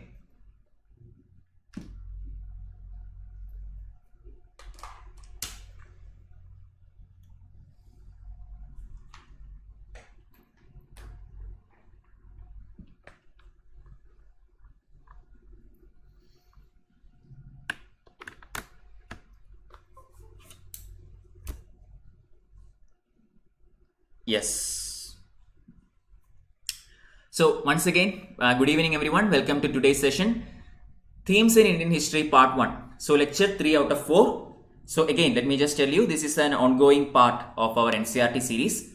We have started from class 6 textbook. Okay, class 6 history onwards we have started and we have reached the last year, that is class 12. And by Monday this textbook also will be completed because I do not have classes tomorrow and day after tomorrow. Next class is on Monday. Okay, after that we will look into Themes in Indian History Part 2 and Part 3, and that will be the end of NCERT History series. Fine. So let's begin the class, but before that let me just talk something about Unacademy, because that is why we are able to do this class. Okay, so Unacademy is India's largest learning platform which offers you a wide variety of things, including daily live classes where you can chat with your educator, engage in discussions, clear your doubts, etc, etc. Then you have live tests and quizzes which you can use to evaluate yourself and perform better every time. Then you have structured courses where you can, where the aim is to complete the entire syllabus of that particular examination. So if you are a UPSC aspirant and go for an Unacademy subscription, you will be offered a structured course which will completely cover the syllabus for UPSC exam. Fine. Then unlimited access to all Unacademy resources. All this will be given to you. First thing to do is download Unacademy learning app. Okay, there are many free contents here as well. So download this app anyway, even if you take a subscription or don't take a subscription, but still download the app first and see the contents, different contents that are available. Lots of free stuffs are also there. Go through it, learn it. Okay, so you can download this for free from Google Play and App Store. And yes, about me, I am Madhav Sankar R Warrier, and this is my Telegram channel where you can follow me to get all the PDFs, class notes, and every updates from me. Okay, so whenever I schedule a class or a test or whatever, it will be uploaded in this particular Telegram channel. So please follow me here. Also, please click the follow button in this particular link so that when I take a class in my Unacademy channel, you will get a notification. Okay, I take classes in YouTube as well as in Unacademy channel. So that class will be available in this particular link. So those who follow me here will get an update when I schedule a class. Fine. So yeah, Unacademy brings you all these top educators from all over the country. Good evening, Siddharth. Welcome to the class. Okay, so these are the various packages for subscription available right now. So the basic subscription is known as the Plus subscription, which will contain everything that I have so far mentioned. Okay, so starting from 1 month all the way to 3 years, we have various kinds of packages. You can choose one according to your own likings. So a typical 1 year subscription will cost you about 49,500 rupees. Upon using my code MSRW1, you can avail 10% deduction and can pay 44,550 only. Okay, also for any subscriptions that is greater than or equal to 6 months in time, you can avail no cost EMI facility. Okay, no cost equated monthly installment facility can be availed for paying fees if you choose a package that is greater than or equal to 6 months in time. Okay, the other kind of subscription for UPSC is known as iconic subscription. This is actually tailor made for UPSC aspirants, and here it is available to you in 3 packages: 1 year, 2 year and 3 year. So what is the benefit here now? Over and above the Plus package, you will also get a personal coach. Okay, a personal trainer or a guide or whatever you want to call it. Okay, so this person will be there to help you throughout the exam preparation time, giving you feedbacks, answering your queries, etc., etc. Then daily mains answer writing practice, study planner, personalized feedback sessions. All these will be provided over and above the Plus package if you choose an iconic subscription. Here also, upon using my code MSRW1, you can avail 10% discount. Okay, so in effect, you have to pay only 62,550 rupees for 1 year subscription. This is not required if you use my code MSRW1. Alright, and finally, regarding the optional courses. So optional courses, there is only one package and this is the rates for that one. Okay, so pick an optional whatever you like. Unacademy offers you almost all the optional subjects that are available in UPSC. So pick one according to your own likings, and here one typical package, 1 year package will cost you 27,500, and upon using my code MSRW1, you can again avail 10% off and can pay only 24,750. Okay, that's it. So yeah, please do take a look at my Unacademy channel so that you can see some of my classes there. So far everything that I have taken there is free, so you can watch it for free. Please go check this link, unacademy.com/@MSRW. Alright, so let's start. Siddharth, I have already downloaded. Oh, okay, Siddharth, very good. Keep learning. Okay, I mean, whenever I conduct a quiz, I will upload it in my Telegram channel, and you can prepare for the quiz and all using Unacademy Learning app. The quizzes are conducted using this app. Okay, so this is my Telegram channel, t.me/MSRW1. So subscribe to this channel so that you won't miss any updates from my side. Okay. So anyway, today's quiz is over. We are starting with the class today. A very short session. I will round this off by 6 p.m. Okay, 45 minute session, and it won't go beyond that. So the topic today is theme 3, kinship, caste and class. Okay, so let's look at this. What have we studied so far in class 12? In the first class, we saw about Harappan civilization. Okay, about people started the life as a nomad and pastoralists, and eventually they learned to settle down once they started agriculture. Okay, then the Harappan civilization. Then we talked about ancient Indian societies. Okay, so now we are actually looking at the period, the society around this period, especially during the time of Vedic civilization, Vedic age. Okay, so a lots of changes in economic and political life happened between 600 BCE and 600 CE. That is the period that we are going to look today. 1200 years between 600 BC and 600 AD. CE means common era. Okay, similar to AD only. So this 1200 period we will learn today. Alright, so what are the major changes that happened around this time? Starting with agriculture. Okay, once people started agriculture, they started to make more and more land cultivated. Okay, so once more and more land were brought into agriculture, they began to eventually encroach into forests. Once this encroachment into forest happened, the forest dwellers, the people who lived in forest, they started to have issues because their homes are lost to agricultural lands. Okay, so we see lots and lots of social changes around this period, some kind of conflicts, etc., etc. Okay, this is also the time around which unequal distribution of wealth happened. Some of the people who managed to cultivate a lot, okay, I mean, some people had limited land and they were able to cultivate for subsistence. Some people were able to cultivate, for some surplus. So, some commercial activity. But others who were very wealthy, they had huge plots of land with them. So they were able to make lots and lots of surplus and lots of profit. Okay, so this increase in agriculture is actually the first cause of economic division in the society. Okay, this is how we see the gap between the rich and poor develop for the first time in Indian history. This is not because of some business or some corporate or anything. It is because of the agricultural expansion.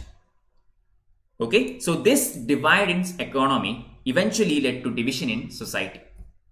Clear? So this sharpened the social differences. Some differences were already there, and this economic division actually contributed to the increasing of social division. Fine. So how do we know about all these things? I mean, we are looking into a period that is 3000 years ago. How do we know about all these things? Very simple. We have many historical sources, starting with textual traditions, like literary works, etc., etc. Then we have inscriptions. I have already talked about inscriptions in my previous classes, so I'm not going to talk about it again. Okay. Then we have other kinds of evidences, also known as the archaeological evidences.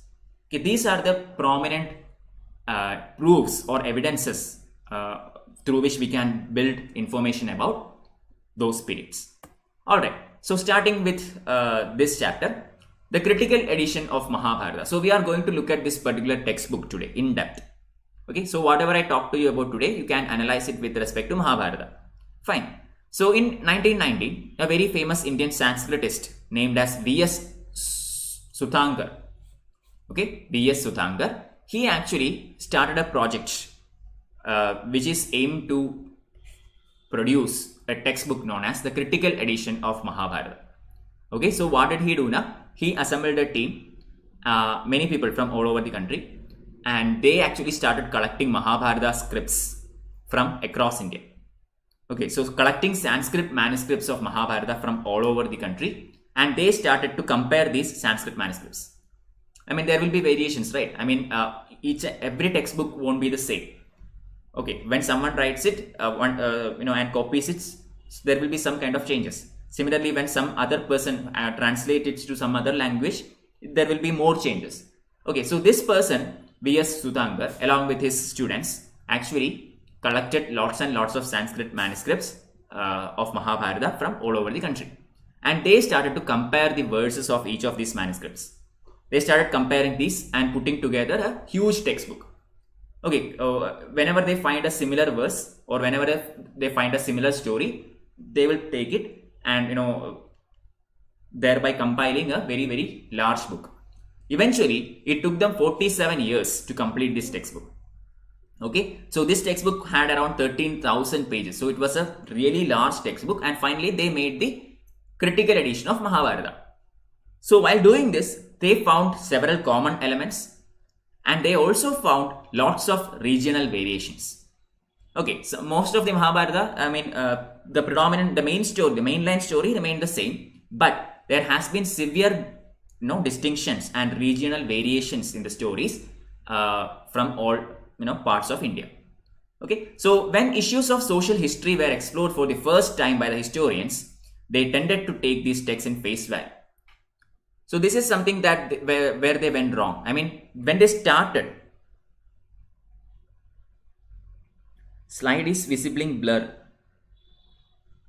Saubhagya, let me try to fix it. Okay, give me a second. One second. Let me see if I can fix it.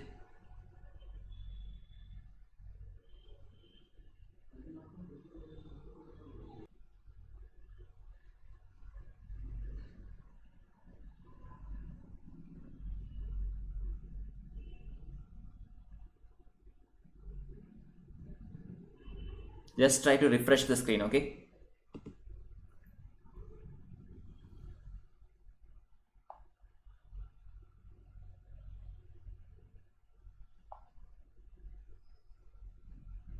Just try to refresh the screen and see if it is visible. There is some issue here.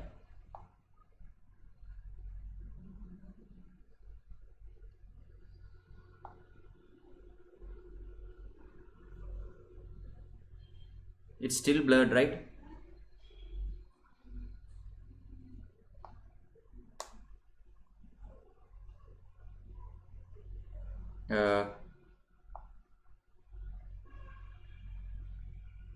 I'm also actually trying to fix the issue. 1 minute.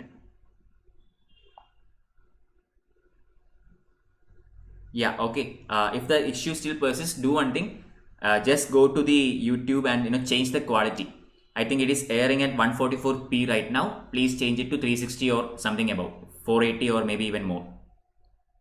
Okay, go to the 3 dots towards the side of your YouTube screen, towards the top, and change the quality. Okay, you can see it here in the YouTube screen.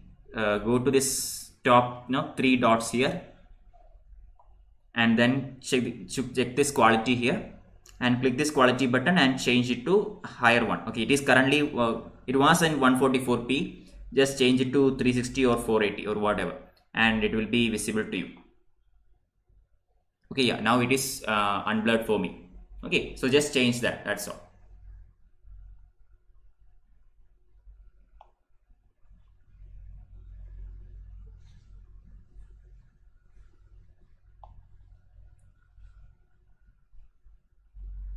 No, so again, now it was blurred, but I can see it right now.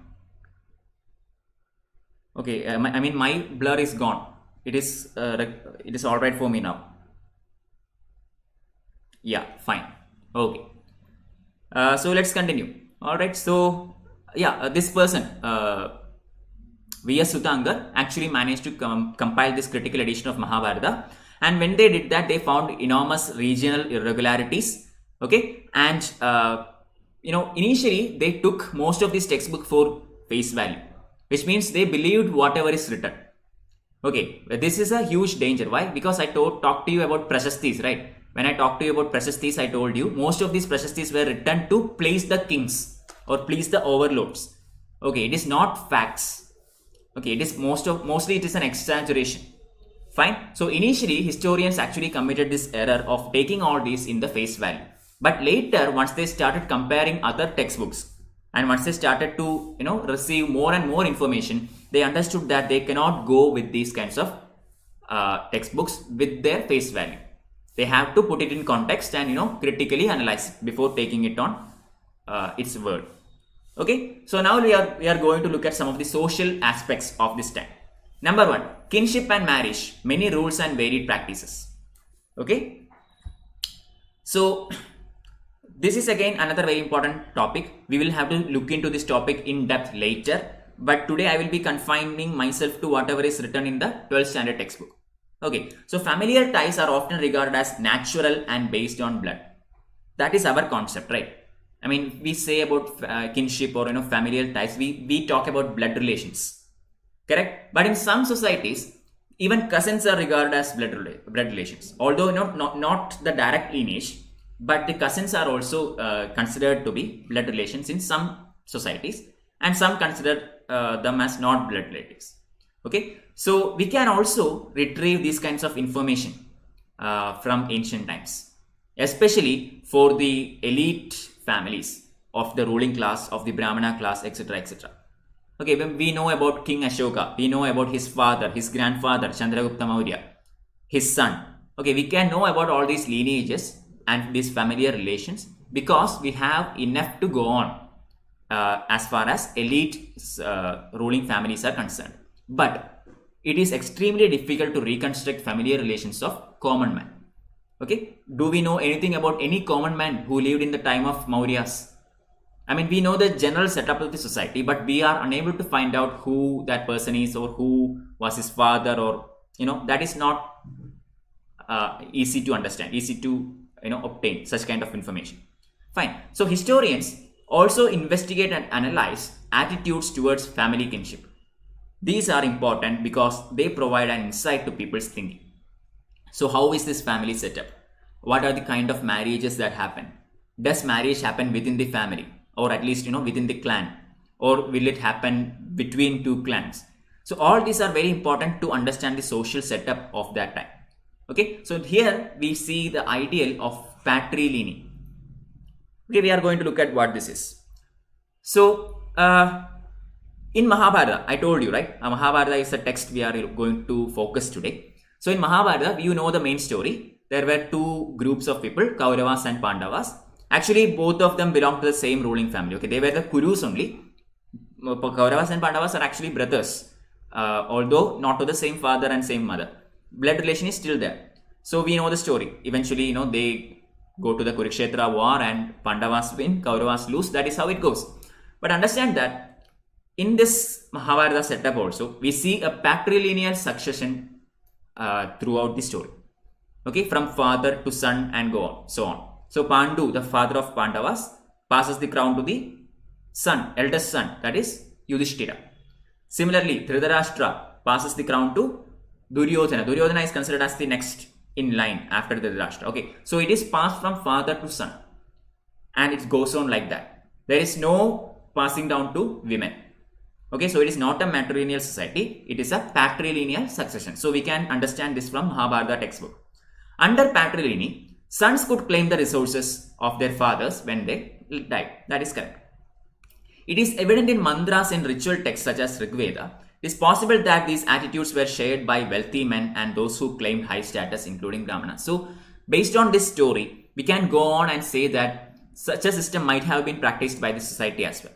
I mean, this is only talking about the ruling class, the rich and the high class Varnas. Okay, the Brahmanas, Kshatriyas and Vaishyas. It is not talking anything about the ordinary class of people, the common man. But it is possible for us to say that this general rule of patrilineal can be extended to the society as well. Okay, so based on these evidences, historians think that the normal people also practiced patrilineal or patrilinear descendancy. Fine. So here is a map showing some of the important parts of the Kuru Panchala region. You can see very famous names here: Hastinapura, Indraprastha, Madhura, Virata. You have, if you have read Mahabharata, or at least if you have heard the story of Mahabharata, you might know all these places, right? Kushinagara, Vaishali, Padaliputra, Bodh Gaya. Okay, so these are very, very common places. If you are a history optional person, I would request you to go through the map and make sure you can mark all these in the map. Okay, that is very important. Anyway, now we go to the rules of marriage. Okay, there is another topic known as the types of marriage. That is very relevant for your preparations, but I am not taking that today. It is not given in your textbook. I mean, it is given in your textbook, but then actual terms are not given. So I am not going to teach it today. Okay, it tells about what are the kinds of marriages, but your textbook do not say the name of that kind of marriage. Okay, there are totally 8 types of marriage. 4 of them are good and 4 of them are bad. Or 4 of them are considered good and 4 of them are considered bad. But you have to study about the names of all these 8. Okay, I will take that when I take the R.S. Sharma textbook after the NCERT series. Okay, so rules of marriage. So one thing is very sure, since it is a patrilineal society, the daughters had no claims in the familial resources. Okay, so the father will pass everything to the son. That is how it went. Usually, the daughters are married outside the kin and was considered desirable like that. Okay, so the practice of exogamy was there. What is exogamy? Marrying outside the kin. So a person from one kin or one clan will not marry anybody from that clan or that family. She can marry only somebody from a different clan. That is how it works. So this process is known as exogamy. This practice is known as exogamy. Okay, so endogamy was not there. It is exogamy. Don't forget. Okay, so believe that Kanyadana or the gift of a daughter in marriage was an important religious duty of the father. So because of this practice, because the daughter has to be married off to a different clan, it was considered as a very important religious duty for the father of that particular family. Okay, and this was known as Kanya Dana, which means the daughter or the Kanya is actually being given to a different clan via marriage. Fine. So ancient Indian textbooks, especially the rule books such as Dharma Sutra, Dharma Shastra, Manusmriti, all these textbooks talk about various kinds of marriages that existed at that time, and also various rules about family, about how you can marry and all these things. Okay, so Dharma Sutra and Dharma Shastra are recognized as much as 8 forms of marriage. That is what I told you. There are 8 forms of marriage, but the problem is your textbook do not talk about the names of these 8 marriages. It just randomly speaks about some of them, but that is not enough for you, and I do not wish to confuse you even more. So I will talk about that when we take R. Sharma textbook. Okay, so understand that among these 8 forms of marriage that is talked in Dharma Sutra and Dharma Shastra, 4 of them are considered as good and 4 of them are considered bad. Okay, there are, for example, Rakshasa kind of marriage or Paishajika kind of marriage. These are all bad. But you have Arsha kind of marriage. This is really good. Okay, so we'll look into that in detail. Don't worry. Gotra of the women. So during those times, it is very common for Brahmanas to classify people based on Gotras. Okay, especially Brahmanas were classified as Gotras. And these Gotras are based on a particular Vedic seer. Okay, for example, say Vasishta. So Vasishta's Gotra, Vishwamitra. So based on that Vedic seer, different Gotras are there. Clear? So all those who belong to a particular Gotra is considered as a descendant of that particular Vedic seer. Okay, so if you belong to Vishwamitra Gotra, then you are actually a part of, actually a descendant of sage Vishwamitra. Okay, so you cannot intermarry among yourself. So you have to marry somebody from a different Gotra. So that is how it works. Fine. So women were expected to give up their father's Gotra and adopt their husband's Gotra on marriage. Clear? So within the Gotra, intra-Gotra marriage is not there. You can only inter-Gotra marriage is only there. Clear? So the woman who marries to another Gotra has to, take up the Gotra of her husband and give up the Gotra of her father. So this was the ancient Indian society. This is also why it is called patrilineal, because the woman is not considered as a first standard citizen. First grade citizen at this time. Okay, the changes will come only very, very, very later. You will see that throughout ancient India, women are always considered as secondary citizens. Equivalent to Shudras or say something like that. Fine. So, but there is one particular exception to this one, that is Shatavahanas. Okay, so in Shatavahana society, we see polygynous. Okay, polygyny is seen in Shatavahana society. You know what polygyny is, right? One man can take more than one wife. That is polygyny, also known as polygamy. So that is very prevalent in Shatavahana period. But Gotras such as Gotama and Vasishta is an example of some difference in this case. I will explain to you. I know that I wasn't clear there. So there are Gautama Gotra and Vasishta Gotra, which is very common in the Shatavahana times, are exceptions here. Okay, they actually allowed marriage within their clans also. Okay, also they evidently retained these names instead of adopting the names derived from husband's Gotra. So the women who are married to a different Gotra from Gautama Gotra or Vasishta Gotra did not take up their husband's Gotra. They actually retained these Gotras. Okay, so this is an exception that we see in the Shatavahana period. Also, this actually ran counter to the idea of exogamy. Okay, so basically in exogamy, the woman is married to a different Gotra and she was expected to take the practices of that Gotra and give up the Gotra of her father. But here in Shatavahana society, it is not like that. Even if she is married to a different Gotra, she can continue practicing her father's Gotra. Okay, so this is one particular difference or one particular exception that we see in Shatavahana period. So generally, where mothers important in this society or where females important in this society? Actually, yes. Okay, Shatavahana rulers were identified through metronymics. What is metronymics? Metronymics means names derived from that of the mother. Very good example is Gautami Putra Shatakarni. Have you heard about this name? Gautami Putra Shatakarni. So Gautami Putra, which means son of Gautami. So Gautami is his mother. Okay, Gautami Putra Shatakarni. So Varishti Putra Pulavni, that is another name. So similarly, most of these kings in Shatavahana period actually named themselves after their mother, not their father. Okay, so this kind of naming shows that some women were, given some kind of importance in Shatavahana period. But in general, it was still a patrilineal society.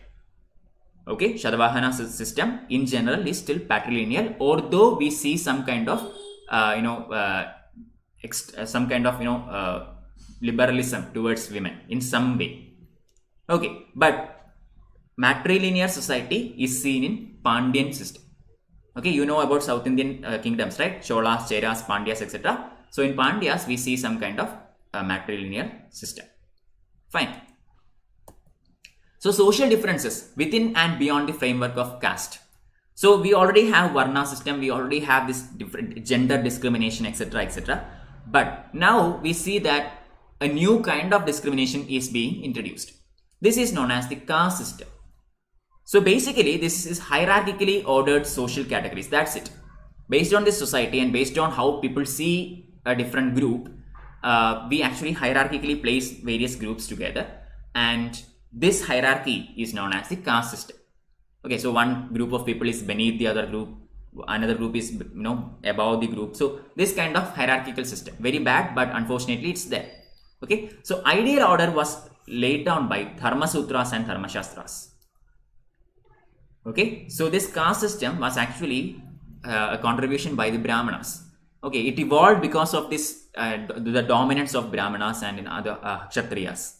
Fine. So Brahmanas classified the society based on various kinds of social aspects, social differentiations. Okay, and this led to the rise of casteism in India. So Brahmanas claimed that this order, in which they were ranked first, was divinely ordained, while placing groups classified as Shudras and untouchables at the bottom of the social order. Okay, so in order to gain more respect and more power in the society, they said that according to various textbooks, various ancient textbooks, according in the caste system, Brahmanas are at the top. Okay, this granted them a lot of power and influence in the society. So they also claim that this hierarchy is actually divinely ordained, which means what? This is this is the wish of the god. Okay, so these are the techniques that Brahmanas used to create these social differences, which eventually came to all this mess. Okay, so positions within the order were supposedly determined by birth.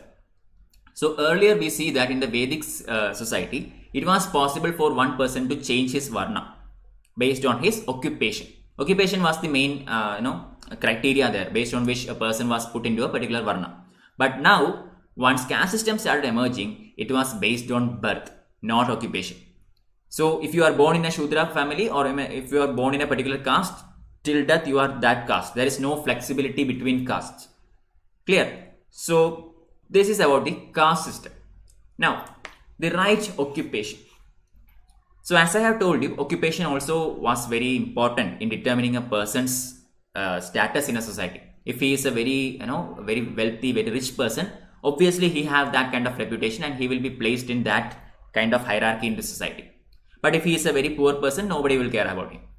Okay, so that system existed even at that time. So in Dharma Sutras and Dharma Shastras, the rules about ideal occupations was also told about the 4 Varnas. Very simple.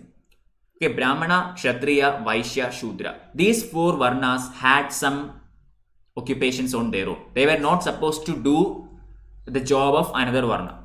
If you are born a Shudra, then you are supposed to perform the functions of Shudras. You are not supposed to perform functions of Brahmanas. Clear? So based on the Varna, occupations are also fixed. For example, Brahmana. Okay, the duty of Brahmana is to study and teach Vedas, perform sacrifices, and give and receive gifts. This is what Brahmanas do. They were the priestly class. They were supposed to study Vedas and teach Vedas, etc., etc. Kshatriyas, the main duty is to conduct warfare, protect people, and administer justice. They can also study Vedas and get sacrifices performed and make gifts. Okay, but primarily their job is administration or ruling.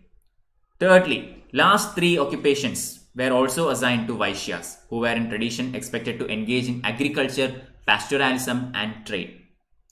Okay, Vaishyas were not supposed to do Vedic sacrifices or anything, but they could study Vedas, that's fine. Okay, but predominantly Vaishyas were considered as agriculturists, pastoralists, and traders. Clear? So the top three Varnas had the right to study Vedas. Okay, because of this, they were known as Dvijadas. Why? Dvijada means twice born. Okay, twice born. Why? Once they are born, their natural life, they get born, and the second birth is when they put the sacred thread, the Upanayana. Okay, they put the sacred thread before they study Vedas, right? So that is known as the second birth of that person. For this cause, all the three top Varnas, Brahmanas, Kshatriyas, and Vaishyas, are known as Dvijadas. Fine. So Shudras were assigned only one occupation, and that is to serve the higher three Varnas. That's it. That was the function of Shudras. They did not have any independent functions or anything assigned to them. Their job was to serve the three higher Varnas. Clear? And it was the duty of the king to make sure that all the Varnas performed their respective job. Okay? It was supposed to be the function of the king to maintain or make sure that everybody who belongs to that Varna does their job only, and there is no intermixing of the Varna jobs. Fine? So this is the occupational rights at that time, in ancient India. Fine. Now let's look at some non-Kshatriya kings. Okay. So basically kings are Kshatriyas, but that doesn't mean it was practiced. In theory it is. Okay, Dharma Sutras and Dharma Shastras says that Kshatriyas has to be, kings has to be Kshatriyas. But let's see if it was practiced very strictly. Number one, as I have told you, according to the Shastras, only Kshatriyas could be kings. Mauryas, consider Mauryas. Later Buddhist texts suggest that they were Kshatriyas, but Brahmanical texts describe them as being of low origin. Okay, Mauryan society, Maurya rulers, Chandragupta Maurya, Bindusara, Ashoka, etc., etc. These are very, one of the greatest dynasties in India. But think about it. What is the status of Mauryans? Were they Kshatriyas or were they, lower born? So the Chinese travelers, or say not Chinese travelers, Buddhist textbooks tells you that these people were Kshatriyas only. Okay, Mauryas were Kshatriyas only. But Brahmanical textbook says that they were not Kshatriyas. They were actually a low class people, low by birth, but eventually they became rulers at some point of time. Okay, you know about the story of Chandragupta Maurya and Chanakya, right? So this is a contradiction, or this is a question that still remains unanswered. But after Mauryas came a very famous dynasty known as Shungas, followed by Kanwas. These were actually Brahmanas. Okay, it was supposed to be Kshatriya who is to rule. But here you can see that most of the dynasties that came after Ashoka or came after Mauryas were actually Brahmanas. Okay, political power was effectively open to anyone who could muster support and resources. So that is it basically. Okay, basically if you want to rule, you need some kind of influence. You need some kind of power, military or whatever. Even now it is like that, right? If you have the control of military, you rule. Basically that is what happens. If you have that power, you rule. That is what happens everywhere. Even now, if you have that resource, you will win. Otherwise, no. Okay, so the same system was employed even then. Even during the medieval times, you will understand that there is no clear line of succession in Mughals. Okay, after Shah Jahan, Aurangzeb became the next king. Why? Not because he is, not because of peaceful succession. Okay, not because of primogeniture or anything. It is because Aurangzeb was the superior statesman. He had the superior military and he was able to defeat Dara Shikoh in the battle of succession. So the same thing happened here also. If you had that resource and had that influence, you become the king, irrespective of your birth. Okay, so that is seen in ancient Indian societies. Consider another group of people, Shakas. Shakas were actually people from central India. Okay, and were regarded as Mlechas. What is the word meaning of Mlecha? Very important for UPSC. Mlecha means barbarians or outsiders by the Brahmanas. Okay, barbarians or outsiders. That is, outside the four Varna system. Everybody is called Mlecha. That's it. In Indian society, we have 4 Varna system. So these people came from Central Asia. Okay, they are not native to India. So they are outside this 4 Varna system. So such people were called as Mlechas by Brahmanas. Okay, so best known example is Rudradaman. You might have heard about this name, Rudradaman. Rudradaman is the best known Shaka ruler who built the Sudarshana Lake. Okay, I hope you have heard about this Rudradaman. Very important personality. So consider another dynasty, Shatavahana dynasty. Gautami Putra Shrigarni. Okay, so claimed that he is both a unique Brahmana and a destroyer of the pride of Kshatriyas. He also claimed to have ensured that there was no intermarriage among the members of 4 Varnas. At the same time, he entered into marriage alliance within the king of Rudradaman. So Rudradaman is considered as a Mlecha. Okay, because he is a Shaka ruler. In the Shatavahana dynasty, Gautamiputra Shatakarni claims that he is a Brahmana. Okay, so he is not a Kshatriya, he is a Brahmana, but now he is ruling also. So he is doing the Kshatriya function. And then he claims himself that he will not allow intermixing of Varna occupation. So he will not allow intermixing of Varnas. But by saying that itself, he actually married the daughter of Rudradaman. I mean, he married with an kin of Rudradaman. Which means what? Which means a Brahmana has actually married a Mlecha. Fine. So this kinds of exemptions or this kinds of contradictions existed throughout the ancient India. So although the theoretical textbooks give out all these laws, we can understand that a lot of them were not carried on. Okay, most of them were ignored, or there were many exceptions to all these laws, etc. etc. Fine. Hello Seema, welcome. Jatis and social mobility. Okay, so just like the Varna system, in Brahmanical theory, Jati was another concept which was based on birth. Okay, if you are born in a particular Jati, you will be in that Jati forever. That is the concept. So, unlike the Varna system, Jatis did not have a particular number. There were 4 Varnas, right? Brahmana, Kshatriya, Vaishya and Shudra. But number of Jatis was not defined. So, what exactly is a Jati? Jati is nothing but groups which did not easily fit into the 4 Varna system. That's it. If you cannot put a particular group of people into the 4 Varnas, you can put them as a separate Jati. That's all. Clear? So they used this Jati for a very, for a lot of things. For example, the forest dwellers. They do not know where to put these tribal people. So they made them as a separate Jati.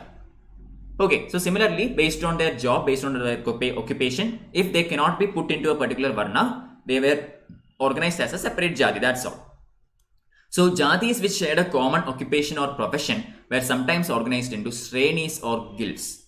So those who performed the same occupation together came as a humongous group, and such a group is known as a guild or a Shreni. That word is very important, don't forget. Varna system is based on occupation. Varna system is based on initially, yes. Okay, Seema. At the beginning, if you are talking about the Vedic society, then yes, Varna system is based on occupation and it is flexible, which means a Shudra can become a Vaishya can become a Kshatriya. All this is possible because Varna system was flexible at that time.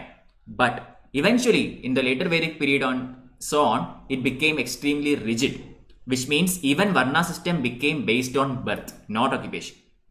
Okay, it started based on occupation. What you said is correct. But eventually it became based on birth. Fine. So here also Jati is actually based on birth.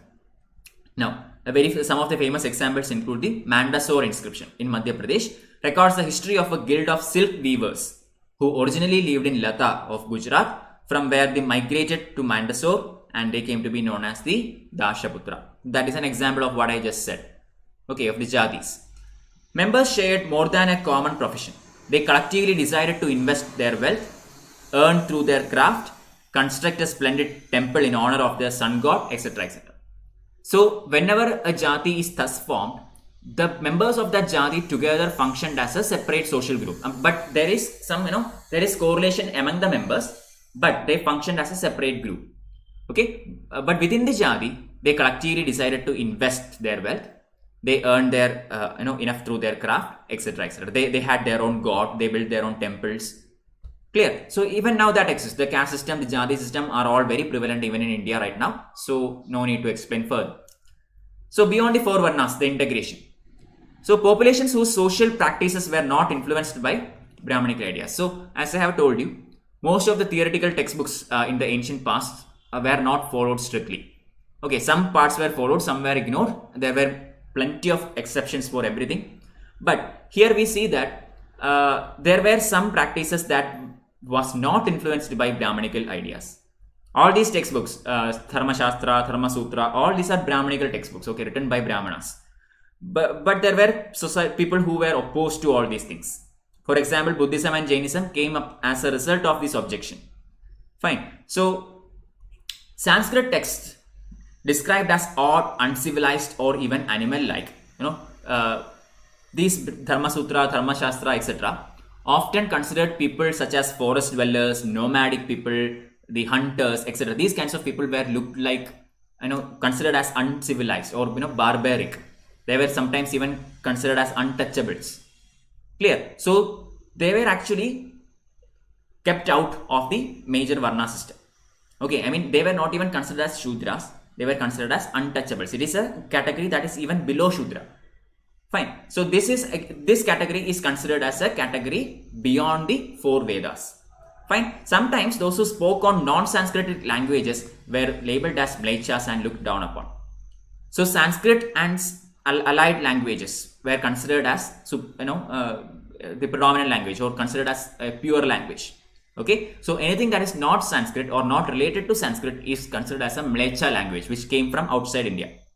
Fine, so such languages were looked down upon and were not given the social recognition. Fine. So yeah, we will end this soon, don't worry, about only 4-5 slides more and that's it. So beyond the four Varnas, subordination and conflict. Okay, so Brahmanas also developed a sharper social divide. That is what I just told you regarding this class of untouchables. So they were considered as polluting people. Okay, so these untouchables were also known as Chandalas. You might have heard about this name, Chandalas. These were considered as polluting people and they were not even allowed to walk through the streets during night, etc., etc. Whenever they enter this city or town, they were supposed to make particular noise so that other people can move away from their path, etc., etc. So they were actually considered as such inferior people. Fine. So in Manusmriti actually lays down the duties of these Chandalas. They had to live outside the village. They used discarded utensils and wear clothes of the dead and ornaments of the iron, ornaments made of iron. Okay, so this was how Chandalas were looked down upon at that time. They cannot wear any gold or silver or anything. They have to wear ornaments of iron. They can wear clothes only of dead people. Okay, so you can understand how the society was or how was the Chandalas looked down upon by Brahmanas. Fahian, a very famous Chinese traveler in the 5th century CE, wrote that untouchables had to sound a clapper in the streets so that people could avoid seeing them. Okay, so even the shadow of an untouchable falling on another person was considered as impure. Clear? So untouchables always used to make us noise whenever they came to the town and all so that other people can move away. Okay, this was the condition of the society at that time. So later on, Huansang, during the time of Harshavardhana, he observed that the executioners and the scavengers were forced to live outside the city. These untouchables were supposed to perform all these duties. Execution. Okay, I mean the people who conducts the death penalty. Okay, the job of doing this was given to an untouchable. Similarly, scavenging. This is again given to an untouchable. So these kinds of activities were considered as very impure and this was done by this class of people. Fine. So gendered access to property. Again, coming back to Mahabharata, you know the story, right? In Mahabharata, Duryodhana invites Yudhishthira to play a game of dice and he loses everything in that game. And eventually, he actually puts his own wife. Okay, at that time, polyandry was there. 5 Pandavas and 1 wife, right? Panchali is the wife of all the 5 Pandavas. So, Yudhishthira actually puts Panchali as one of the bets. Okay, and loses her in the bet as well. Fine. So, at that time, this is what Mahabharata is trying to say. Even a man's wife is considered as his own property. That is why he is actually being able to place her as a bet. Fine. So this was the condition of the society at that time. So in Manusmriti, it says that paternal estate was to be divided equally amongst the sons after the death of the parents, with a special share to the eldest. Okay, so based on Manusmriti, after the death of a parent, his properties will go down to the all the sons, and a special portion for the eldest son. Okay, so eldest son will get the major share, and all other sons will get some kind of share. But women had no access to any of the family property. Fine, this is based on Manusmriti. But women were allowed to retain the gifts they received on the occasion of their marriage. This is known as Stridhana.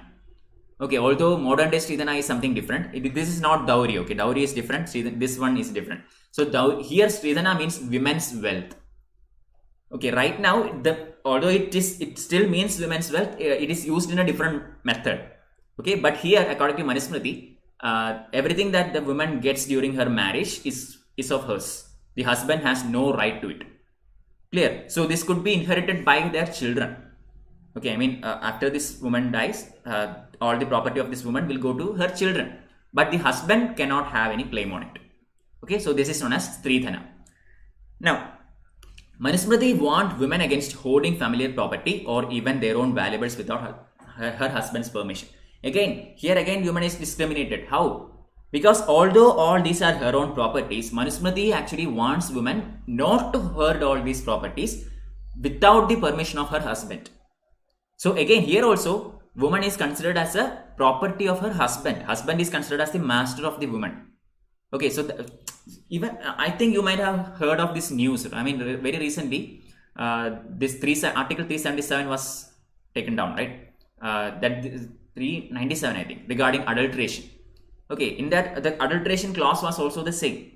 Okay, so in that clause was extremely, considered extremely, irrelevant for or say not apt to the modern society, because it also considered women as a property of husband, or husband as the master of the women. Okay, so here also the same thing is seen in Manusmriti. Fine. So the upper class women may have had access to resources like land, cattle, money, etc. In other words, social differences between men and women were sharpened because of the difference in access to resources. So although we say that all these differences existed between woman and man, still some of the upper class women did enjoy a lot of property and etc., wealth, etc., irrespective of what Manusmriti says. Okay, for example, Prabhavati Gupta, she had inherited a lot of assets, she had possessed a lot of wealth, etc. So such exceptions are always there, but understand that this access to wealth is one of the causes of the divide between women and man. Okay, just assume if just like a man, woman also inherited her father's property, then both woman and man are equally wealthy. Okay, so both of them will have equal status. But here the woman cannot the woman cannot inherit the father's property. The man can, which means what? Which means man is wealthy, woman is nothing. Okay, women have to depend on a man to survive. Okay, so this is how the gender discrimination, the gender bias started coming in the society. Fine, it is actually based on the wealth distribution. Clear? So Varna and access to the property. So another criterion apart from gender for regulating the access of wealth was Varna. Okay, just like this gender where only man can inherit property, Varna was also another criterion based on which access to property was maintained. So wealthiest men would have been the Brahmanas and Kshatriyas, obviously, right? Because Kshatriyas and Brahmanas amass a huge lot of wealth. We are supposed to gift various things to the Brahmanas upon sacrifices and all. Kshatriyas obviously collect taxes, etc. So these two are the wealthiest of the lot. Then we have Vaishyas and finally Shudras. Even as the Brahmanical view of the society was codified in Dharma Sutras and Dharma Shastras, other traditions developed critiques of Varna order. So although this Varna system was prevalent based on Buddhism, Jainism, etc. Sorry about that. Okay, so although there were all these Dharma Sutra, Dharma Shastras, etc., there were people who actually protested against the Varna system, and some of them includes the Buddhism, Jainism, and various other factions. Most prominent ones being Buddhism and Jainism. Okay, so in Buddhism, they recognized that there were differences in the society, but they did not regard these as natural or inflexible. So according to Buddha, he agreed that yes, the society is divided or there is difference in the society, but he did not say that this difference is actually rigid or inflexible. Okay, he said that this rigidity is flexible and it should be removed. Okay, this kind of discrimination should be removed. This is one of the reasons why Buddhism earned a lot of popularity at that time. Many people were against this orthodox Brahmanism, which was very much discriminative and gender biased. Okay, but on the other hand, Buddhism was not like that. Buddhism accepted both women and men. Buddhism accepted people from all sections of the society. Okay, there were some small exceptions, but otherwise it is not based on Varna system. Clear? And clearly Buddhism is not based on birth. Okay, anybody can go join that, even if he is born a Kshatriya or a Brahmana or a Shudra or whatever. Fine. So this kind of Protestant religions also started coming up around this time. Fine. Yes, Article 377. Thank you, Seema. Yes, I was for a moment confused between 377 and 397. Yes, 377 only. Adulteration, correct. Okay. So an alternative social scenario, sharing of wealth. So now we are going to see one of the prominent exceptions in this regard. I told you, based on gender discriminations, the wealth was given to male descendant only, not females. But we are going to see an exception here. So one exception is the ancient Tamilagam. Okay, so ancient Tamilagam is an exception. Ancient Tamilagam means the South Indian region surrounding Tamil Nadu, some part of Andhra Pradesh, some part of Karnataka, and some part of Kerala. This is the Tamilagam region where the Sangam society existed. Fine. So the chief patrons of the bards and poets who sang their praise. So in this Tamilagam, there were many kings and many rulers who actually patronized a lot of bards, poets, etc. etc. Okay, so these bards and poets are not Kshatriyas or Brahmanas or anything. They are Vaishyas, Shudras, and lower class people. But because of their patronage, these kinds of people actually earned a lot of favor in the society, lot of influence in the society, etc. etc. Okay, so here is an exception to the common pattern that is seen in South India. That is the ancient Tamilagam. So Tamil Sangam anthologies often illuminate social and economic relationship, suggesting that while there were differences between rich and poor, those who controlled resources were also expected to share them. That's it. If a ruler or a Brahmana has a lot of resource all by himself, he or she was expected to share them with lower classes as well.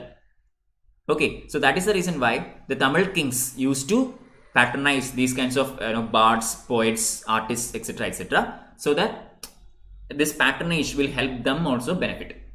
Clear? So this is a altogether development, contradictory to what was happening in the North Indian region at that time. Fine. Explaining social differences, social contract. So in Buddhism, there are three predominant textbooks. I think if you have attended the quiz at the beginning of this session, you would know about all that things. So one of the main textbook or the oldest textbook is the Sutta Pitaka. Okay, Sutta Pitaka suggests that originally human beings did not have fully evolved bodily forms, nor was the world of plants fully. Okay, all beings lived in an idyllic state of peace, taking from nature only what they needed for each meal. So Buddhism says that in Sutta Pitaka it says that people did not come with everything. That's basically it. Okay, basically all of the people, I mean all the human beings live in a condition of peace, taking from nature only what they needed for each meal. So survival, that's it. Okay, there is nothing for greed, nothing for hoarding or anything. It is just survival, that's it. Okay, so that according to Sutta Pitaka, human beings were supposed to be like that. Okay, but it also says that the institution of kingship was based on human choice. Okay, with taxes as a form of payment for the services rendered by the king. So if you have heard about this very famous theory known as the theory of social contract. Okay, have you heard about this person called John Locke? Okay, he has this theory known as the theory of social contract. So based on this theory of social contract, which is a very modern theory, it says that people have given power to the rulers or power to the government in return for something. Okay, in return for protection, in return for protecting their civil liberties. If the government fails to protect the citizens, then the citizens can actually topple the government. Okay, so this is the contract between people and the government. This is known as a social contract. That is a modern day theory. Exact same thing is said here also. Institution of kingship was based on human choice. Humans decided to create this, position of king. Why? Because the king is supposed to protect them from any, alien attacks. Alien attacks means any kind of issues that they might face, from wild animals, or say from neighboring kingdoms, or they from thieves, robbers, etc., etc. So the duty of the king was to protect them. So people gave all this power to the king. In return, the king should be protecting them. Clear? So this was a human choice that is made by people at that time. Clear? But what happened later is something entirely different. The kings actually used that power to, consolidate their position rather than protecting the people.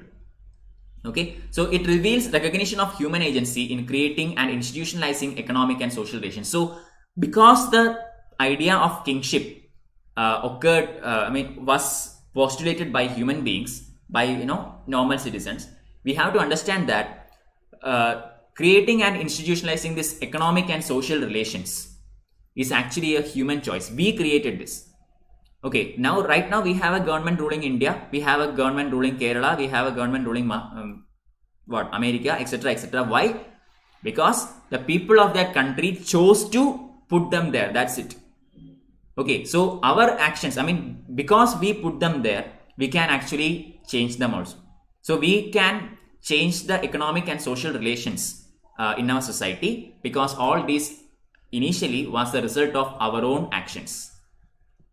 Alright, moving on. Historians and the Mahabharata. Coming back to Mahabharata. So, examining whether texts were written in Prakrit, Pali or Tamil languages that were probably used by ordinary people, or in Sanskrit, a language meant for exclusively priests and deities. So, while studying about Mahabharata, which is the main textbook for reference here, the first thing historians did is to check whether Mahabharata is written in Sanskrit, or is it written in some other regional language, or whatever.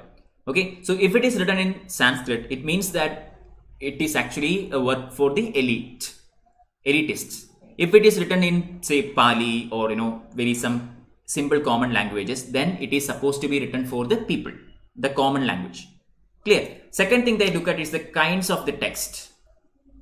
Okay, what kind of text is it? Is it a law book? Is it a story book? Is it a moral science book? Okay, is it a philosophical book? That is the second thing that is to be considered here. Then find out about the authors whose perspectives and ideas shape this textbook. So if you study about Mahabharata without knowing about the author of that textbook, you will not get anything. Right? If the author is a ruling class person, then he is actually looking at the society based on the perspective of rulers. If the author is from a poor class society, then that author is writing this book based on the view of poor class people. Correct? So you have to understand the author. Only then you will understand the perspective based on which this textbook is written. Intended audience. For whom is this written? Is it written for the kings? For example, the Prashastis. The Prashastis are actually written for the kings only, to praise the kings. Okay, so similarly, there are other such important manuscripts that were exclusively written for the royal people. There are other stories that were written for common man. For example, the Jataka tales. Okay, for example, Vedas, Upanishads. These things are not written for common man. These are for the educated, high funda people. But Jataka tales or such other anthologies are all written for common man, Puranas, etc. Okay, so possible date of this composition and or compilation of the text, as well as the place where it have been composed. Again, timeline, very important. When was Mahabharata written? When was Ramayana written? That is important. Because if the Mahabharata textbook is written in 20th century, then it will be reflecting the society of 20th century. If it is written in 5000 BC, then it is reflecting the society of that era. So placing them in a timeline is also very important. So these are the aspects that historians look when they evaluate a literary work. For example, the Mahabharata. Fine. Language and content. So Sanskrit used in Mahabharata is far simpler than in the Sanskrit of Vedas. I don't know if you have seen these textbooks. I have seen both these textbooks. Okay, I have seen the Sanskrit Mahabharata and I have seen the Sanskrit Vedas. So if you try to read them and understand them, you will understand nothing in Vedas and you will understand a lot in Mahabharata. Okay, so even in Sanskrit, it can be easy Sanskrit and it can be difficult Sanskrit. That is possible. Okay, so Mahabharata was actually written in very simple Sanskrit, which means it is intended for the common man. Okay, but Vedas, it is extremely difficult. The Sanskrit is very difficult. It is not easily understandable. So it is not for the common man. It is probably for the high class people, especially Brahmanas. Okay, so sections that contain stories designed as the narrative, or the sections that contain prescriptions about social norms designed as didactic. So is it narrative or is it didactic? Narrative means containing stories, etc., etc., very easy to understand, storytelling fashion. Didactic means it contains lots of prescriptions, social norms, rules, regulations, etc., etc. That is something different. It is a non-fiction kind of thing.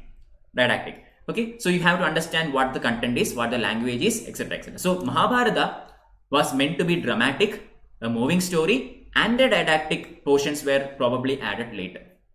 Initially, the plain Mahabharata was supposed to be a very simple textbook telling a very beautiful story about these clan wars at that time, which is intended for the common man. But later on, we see that there has been many additions to Mahabharata, which made Mahabharata a very large textbook. Okay, initially Mahabharata had around 10,000 verses. But later on, after adding these didactic things together into Mahabharata, we see that the number of verses increased from 10,000 to about 1 lakh. Okay, the number of verses actually increased to a much higher number. Clear? Why? Because it had additions. Whatever textbook it is, Arthashastra, we say that Arthashastra is written by Kautilya, Chanakya. No. Arthashastra, a part of it is believed to have been written by him. But there has been additions to Arthashastra later also. It is not written by Kautilya alone. Okay, so similarly, many of these historical textbooks are actually compiled by multiple generations over time. Clear? Moving on.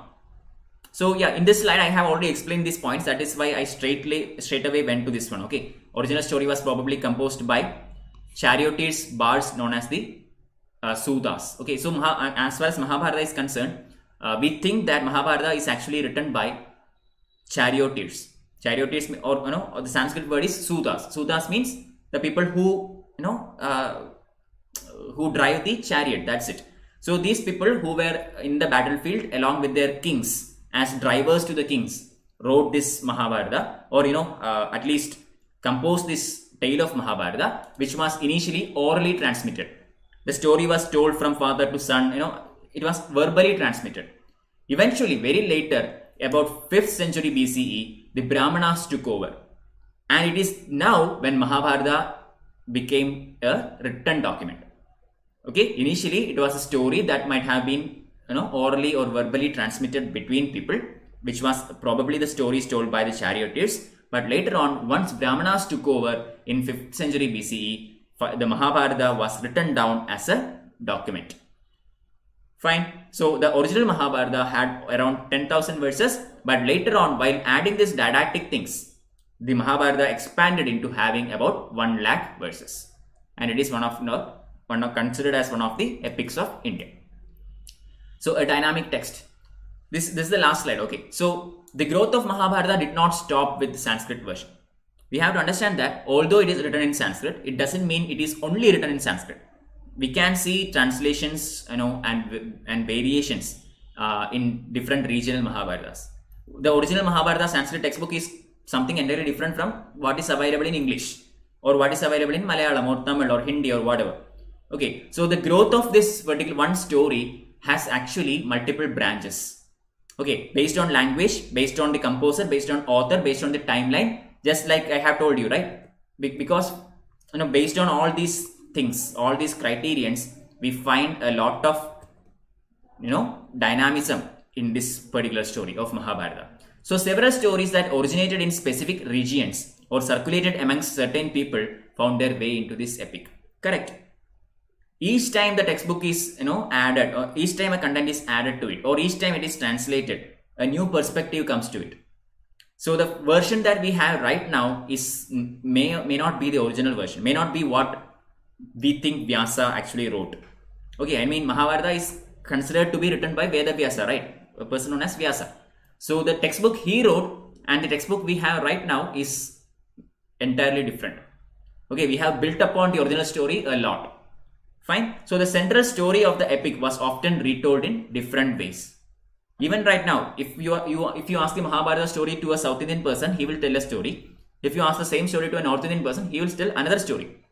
Okay, so in some part of India, the Dashavatara, the 10 avatars of Lord Vishnu, one of the avatars is considered as Buddha. Okay, instead of Balarama. Okay, in South India, if we consider one of the avatars as Balarama, the brother of Krishna. Okay, but in some other places in India, it is considered as Buddha instead of Balarama. So there are many kind of variations in all these textbooks in different parts of India because of the regional variations and variations that come over time. Fine. So episodes were depicted in sculpture and painting. So not only in literary, in written documents, Mahabharata can also be narrated using other kinds of mediums. For example, painting or sculpture, etc., etc. So these kinds of paintings are also very important. The artist who makes this painting, creates the painting based on his view of things. Correct. This Krishna, riding the Arjuna's chariot. That very famous Mahabharata, Mahabharata, Bhagavad Gita picture is there, right? So that is actually the creation of an artist. Clear? How the Ratha is, how many horses are there, how does Krishna look? Okay, with the peacock feather and all these things. How is Arjuna? What is the kind of arrows and etc. bows he is using? All these are actually the vision of an artist. He has never seen Arjuna or Krishna directly in his life, right? So based on all these things, based on these translations, based on these perspectives, everything, all these textbooks has undergone a lot of change over time.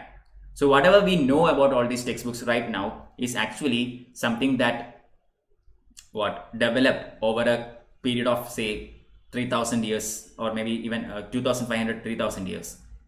Clear? So actually in this textbook, in the 12th standard textbook, chapter 3, early societies, we are not trying to see exactly what happened in each phase of Indian history. We are actually looking at the overall picture. How do we know about this society, and what are some of the examples? What are some of the takeaways from all these societies?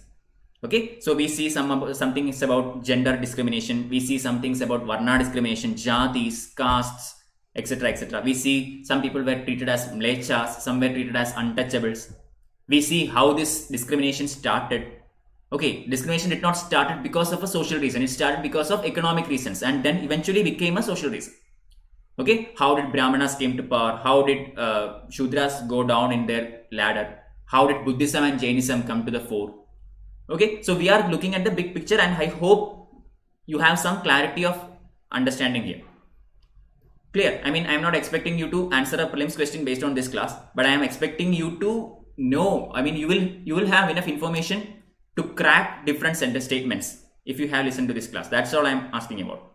Okay, you should be able to eliminate a particular statement based on your understanding of this chapter. That is why this chapter is important. A direct prelims question may or may not come. Okay, because the same portion will be looked into by the R.S. Sharma textbook in much more detail. From there, you will definitely get prelims questions. But here, you will get the overall idea which you can build upon. Okay, so that's it, guys. Thank you for joining. We have come to the end of this session. Next session is only on Monday. Okay, I won't be there for the next 4 days. Next session is on Monday. We will continue with the 4th chapter, and probably the next week we will finish the history textbook of NCERT. Alright, so that's it, guys. Thank you. I will upload this PDF right away into my Telegram channel. Please follow me here so that you can receive the class notes. Okay, that's it. Bye bye. See you again on Monday.